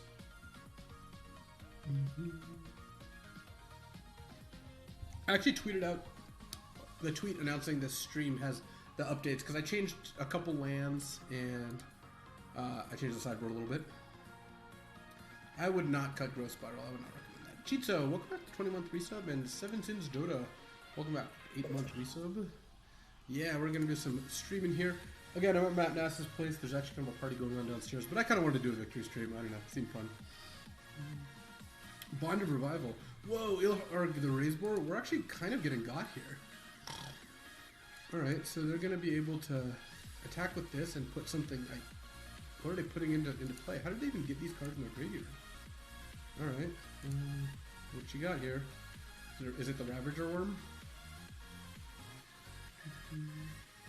Yeah, Temple of Malady is in the deck. I wanted another temple, and you can't play any other... There's no... Because they're all enemy temples. Hey, what up? Bento Box Hat with 27-month resub. The hate cards, I would imagine. Unmoored Ego is certainly one of them. Blood Sun, perhaps. Right, Ravager Worm is coming in. How isn't it attacked? I guess it's going to be. Oh, they're fighting. They're attacking me. Okay, well, let's go ahead and order circuitous route. These two. Oh man, and it tapped my field rune. I kind of want to use field rune as well. This is okay. So I guess I just killed a Ravager Worm because Ilharg's killing Teferi. I could, because this puts, yeah, this it comes back. So yeah, let's just kill the Ravager Worm here. I'll lose Teferi. I'm surprised they didn't kill my Field of the Dead. That seems like a mistake. Hey, Royal Rivet, welcome back to the 11-month resub. And Kamboos, welcome back to the 33-month resub. Alright, so let's make 2. I guess it works out that the field is there. Circuitous Rat, unfortunately, is actually out of targets. So that's unfortunate. I can't kill Domri, but I can put it to 1. That actually doesn't seem like it does much. That's just not attack. I like Vega. Welcome to the divination. This can the Raptor Worm can kill field, right? Oh, it's not just destroy non-basic lands. Sorry, never mind. I just thought this killed a non-basic. Well, there we go. Yeah, no coverage was unfortunate, but that was not up to me. My stream decker is not exactly updated. I will say that.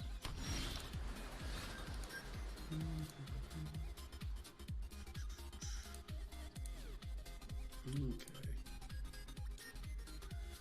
What am I doing? They're making some things. Making some manas. This is fine.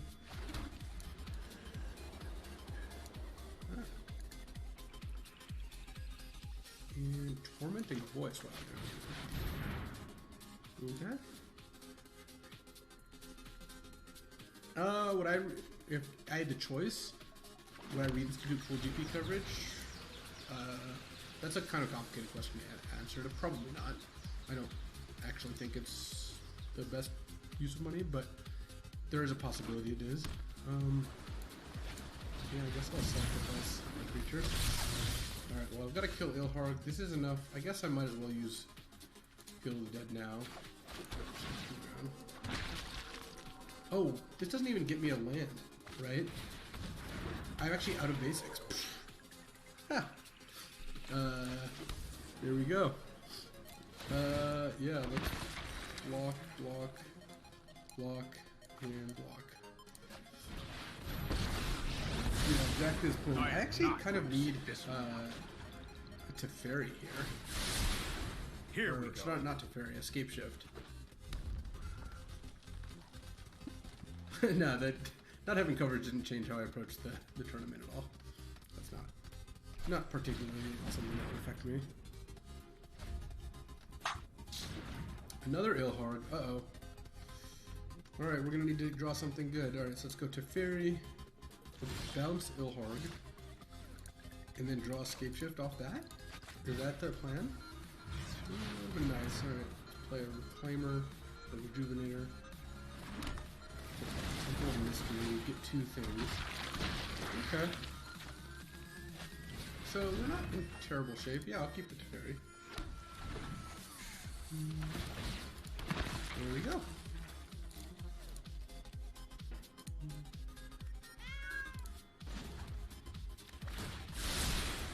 No, I am not making this up as I go.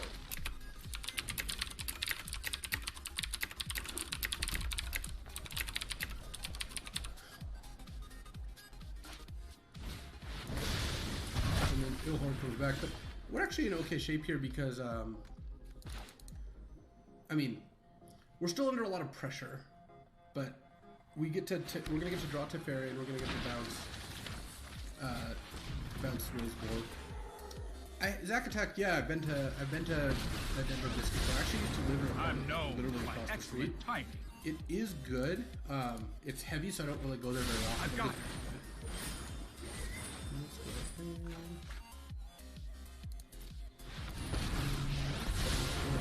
Sorry, like if we just find Escape Shift, we just win here. Krasis is pretty good too. 4, I can make an 8/8 Krasis. Let's try this. Yeah, I like that. Bum. And there's Escape Shift. Let's go with Breeding Pool. And there we go. Yeah, I'm not particularly tired. I might as well attack. I got nothing better to do. Yeah, I mean, there are matchups that change significantly post-board, sure. Like Nexus, you actually get cards that interact with them as opposed to not. Yeah, this deck grows big. That's part of the reason this deck is so good is that it can go over the top of basically any deck in the format. And it is pretty sweet like that. It's just really hard for any other deck to keep up with that. And then it can also just be pretty fast. Like in the finals, I just killed on turn 5 both times.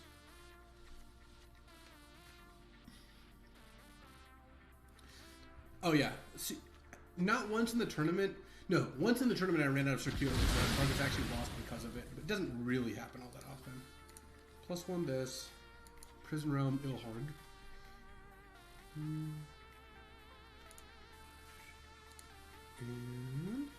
our opponent's deck is spicy too, I like it. Yeah, they get to put their thing back, whatever. It doesn't matter where we're striking, we're about to escape shift here. Thanks, Bugo. Let's get this Doris here. And then, no, I'm not playing Escape Shift now, but plus Teferi. Stunlock! Welcome back to 26-month resub. Shout out to Stunlock for being the MVP. Stunlock walked our dog this morning. Stunlock is staying at our house for the GP, and that was actually critical. Instant speed escape shift is part of the reason this deck's so good. What beats this deck? Huh? I don't know yet. Stop that. Honestly. Arc, now. Another resub from the same apartment. Yeah, Arc and Stunlock are all hanging out here. I don't know why they're watching my stream when they could be playing sweet games instead. This is, I'm viewing from Matt Nass's press. Matt Nass, BK, and Sam all live together. Alright, so we're going to escape shift. I've got this time. is one thing that's like not the best on Arena. This is time for plan B. It's fine. Here I don't want to sack the fields because I have so many things going. Let's just get. Wow, I actually sacked exactly as many lands as I have left in my deck. I really should have seen that coming. Potato Pancake, welcome to the divination. Potato is also here. In fact, this is Caroline. Who's next, Caroline? Yeah, let's just make all my escape triggers. Little land dance. I don't know how many. I got 11, so I'm getting 44 zombies here. Oh, I know, Potato Pancake. I know.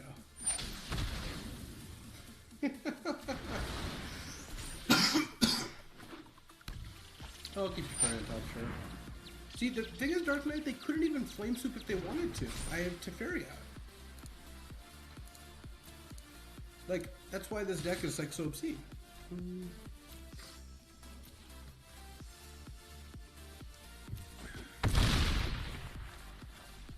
Alright, like the good effort. Boom, boom, boom, boom, boom. Ah, the damage animation was at least faster in stacks of 10 or something. Alright, so this is one of the cards I added to the sideboard that I didn't play in the tournament and wish I did. Ether Gust, I think, is a really good card for the deck because against aggressive red and green decks, it gives you early interaction. And against other slower green and red decks, it actually gives you interaction there too. Add us now. Welcome back to the 5-month resub. Bam. Alright, so put in Ether Gust, put in Ixalan's Binding. Don't know if I love Deputy. It feels like their deck might have removal. I'll take out the Slothers. You basically take out Grazer against anything that isn't aggressive. People IRL scoops very fast, yeah. And then you can take out one. Basically, grow. The other thing to side out is like a Grow or Rejuvenator.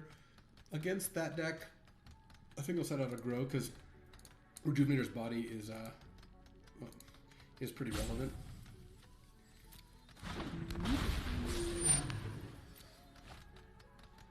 Oh yeah, Slothers is out of here. I even cut a Slothers from the deck entirely. I'm only playing 3. I think the card actually is playable in the deck, but I don't think you need to play 4.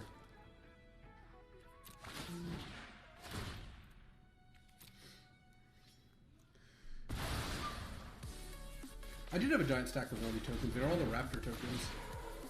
How's the deck in best of one? Choof Champ, I think the deck is pretty good in best of one. How much was first case? 7K, I think. The Deputy was the best edition. No growth spiral, but you know, you can't mold in the growth spiral. Get out of here. I don't know what this thing is anyway. Huey Jensen suggested Deputies the night before when I said I wanted to switch the deck, because in the mirror it can eat all their zombies. And it's just a good card in general, and they were amazing. They were a critical part of success here. Take 2 from me, Grimward, 88 damage. Bam bam. Welcome back. Thanks for joining us. And yeah, I'm happy with how things went for sure.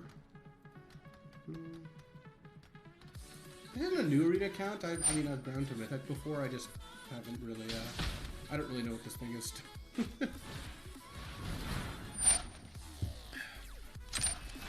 Squirrel, can you change the deck list command to either like show the tweak to this deck or something that isn't just got best of one from 6 months ago? I was gonna RuneScape. I was gonna play Vamps if I didn't play Scape Shift, but they just didn't tell me it was. But you know, ended up audible into this. All right, let's rejuvenate. And you kind of, yeah, I'm gonna hit Field of the Dead here. Sometimes you don't want to hit Field. Basically, if you think you're gonna Scape Shift early, hey, what's up, CCC Carney? Welcome, and Shulio Z, welcome back to 6 Reset. Basically, you don't want to put your high value lands into play if you think you're gonna do an early Scape Shift. But once you're Scape Shifting at 8 plus, because at 8 you get 16 zombies, at 7 you get 7 zombies, so there we go. Hasterino, I'll sack this. They draw a card off Kiora, they're hitting with the main dragon. Hey, what's up, Will? Thanks for that. Alright, so now Dragon hit me.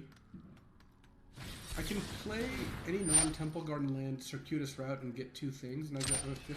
Yeah, that seems fine. So let's go Simic Guildgate, because this gets me to 5 lands, and then I can go Circuitous Route, and it'll go up to 7, and I get the Voice Guildgate, and I guess not. And this gets me 2 Field of the Dead triggers here. And then next turn, I get to Prison Realm the Demanding Dragon, and then play Scape Shift for 16 zombies. Pretty good. Yeah, I mean, you ideally want to Scape Shift at 8 lands. It's a lot better than 7.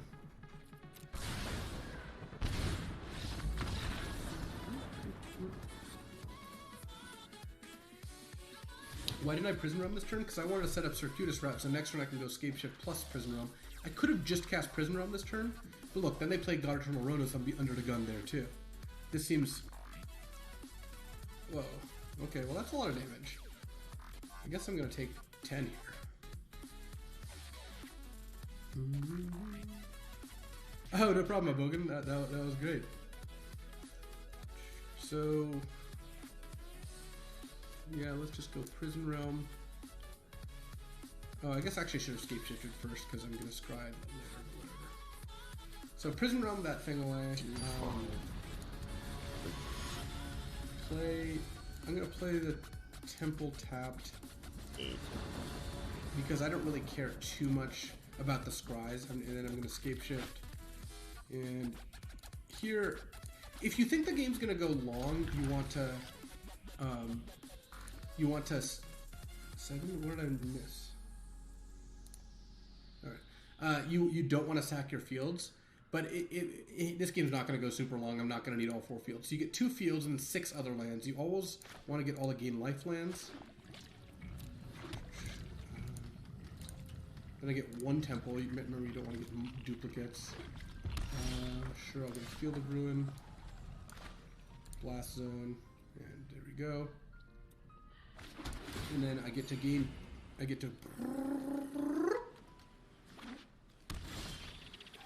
yeah, I escaped into Field of the Dead, into the Field of the Dead, which you don't want to do in a long game, but you want to do in games like this, which they're just not going to last.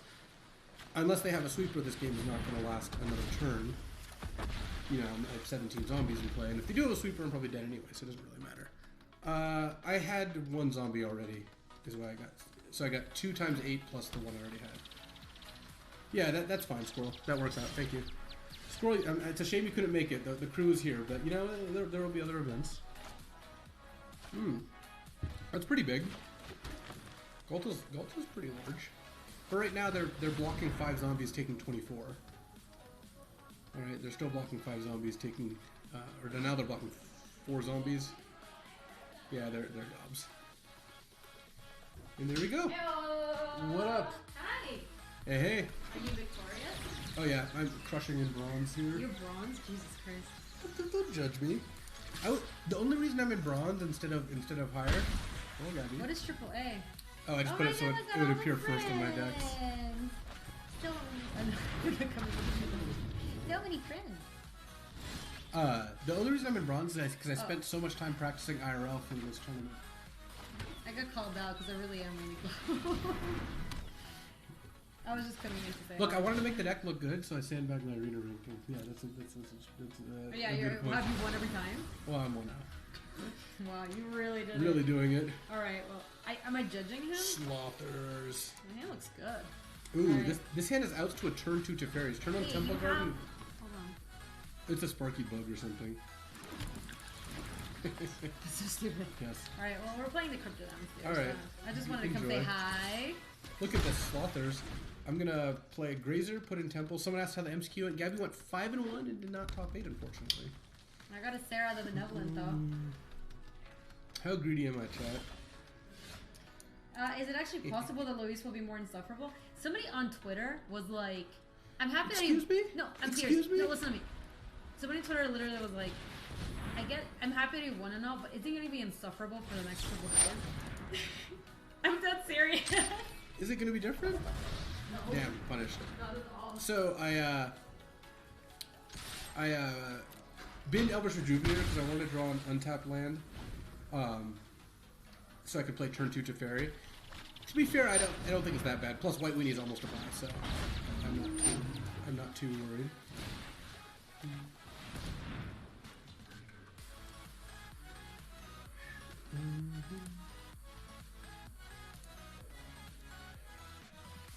Let's see, because look, Slothers has reach.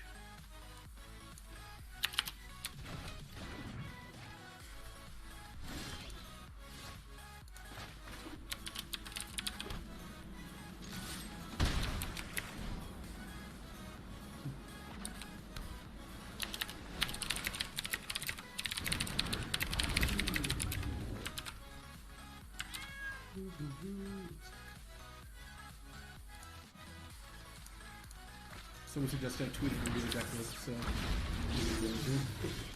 alright,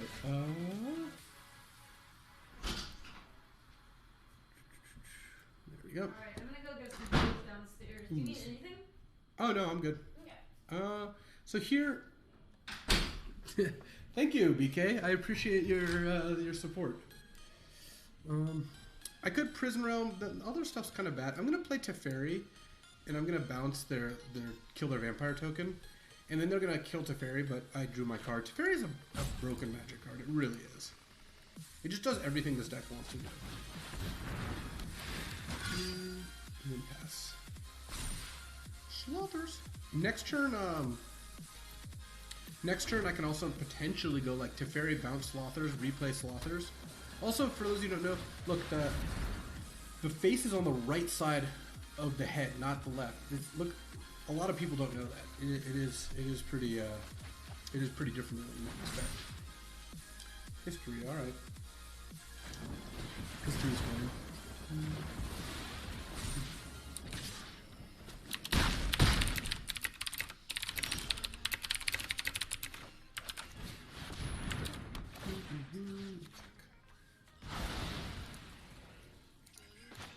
Someone suggested I tweeted a read a deck list, so I think I'm going to. Alright,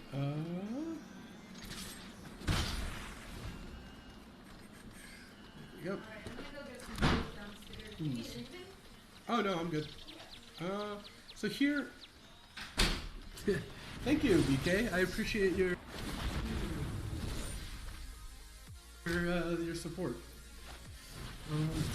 I could Prison Realm, but other stuff's kind of bad. I'm gonna play Teferi, and I'm gonna bounce their kill their vampire token, and then they're gonna kill Teferi. But I drew my card. Teferi is a broken magic card. It really is. It just does everything this deck wants to do. And then pass. Slothers. Next turn, Next turn, I can also potentially go like Teferi, bounce Slothers, replay Slothers. Also, for those of you who don't know, look, the face is on the right side of the head, not the left. Look, a lot of people don't know that. It is pretty different than what you might expect. History, all right. History's fine. BK, I was helping test for the Mythic Championship this weekend. I have some good data to report.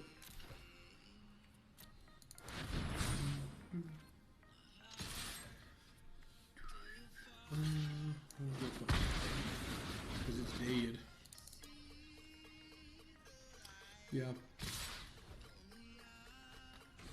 Two things hit. Next turn, if I brick, I'm probably like Teferiing their Knight token. Why are they attacking with the Bodyguard? Well, because this has reach, so if you didn't attack the Bodyguard, I'll just block the healer slot. So it was a good attack, not a bad attack. This has reach, no one knows this. Alright, so Scapeshift doesn't do anything yet, so let's just go Teferi. I haven't finished it yet, BK. I'm doing more research on that too. 1 GP.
What a mess I've made.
Shotgun breeding pool.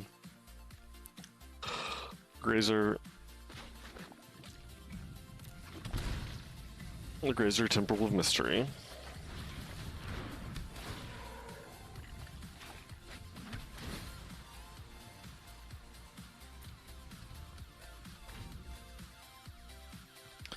Then I'm going to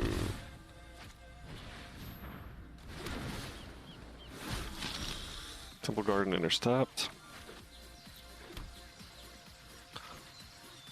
Growth Spiral.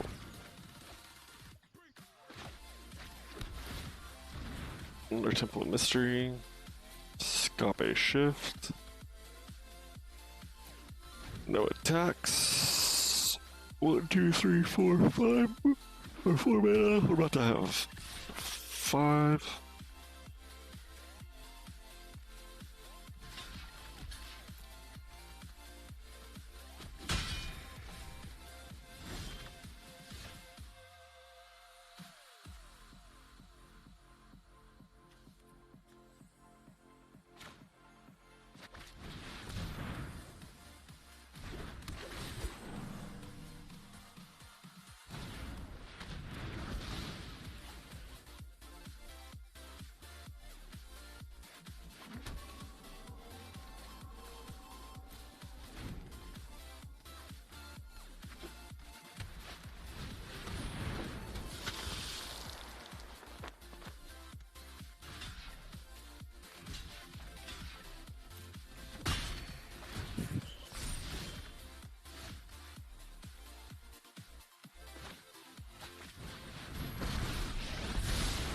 I know my responsibility. Here we go.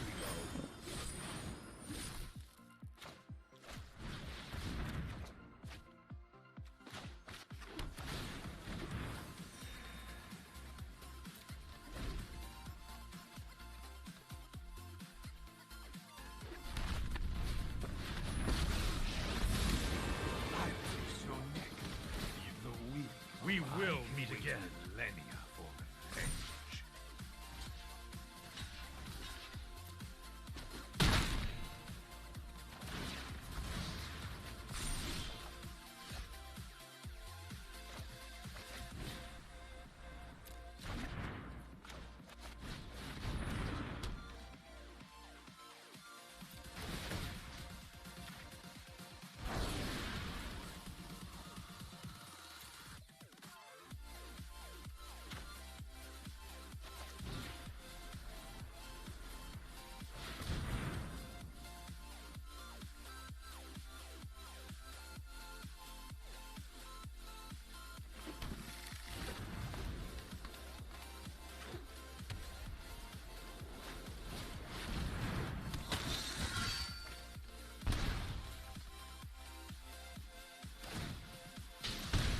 Vampirism is a useful trait.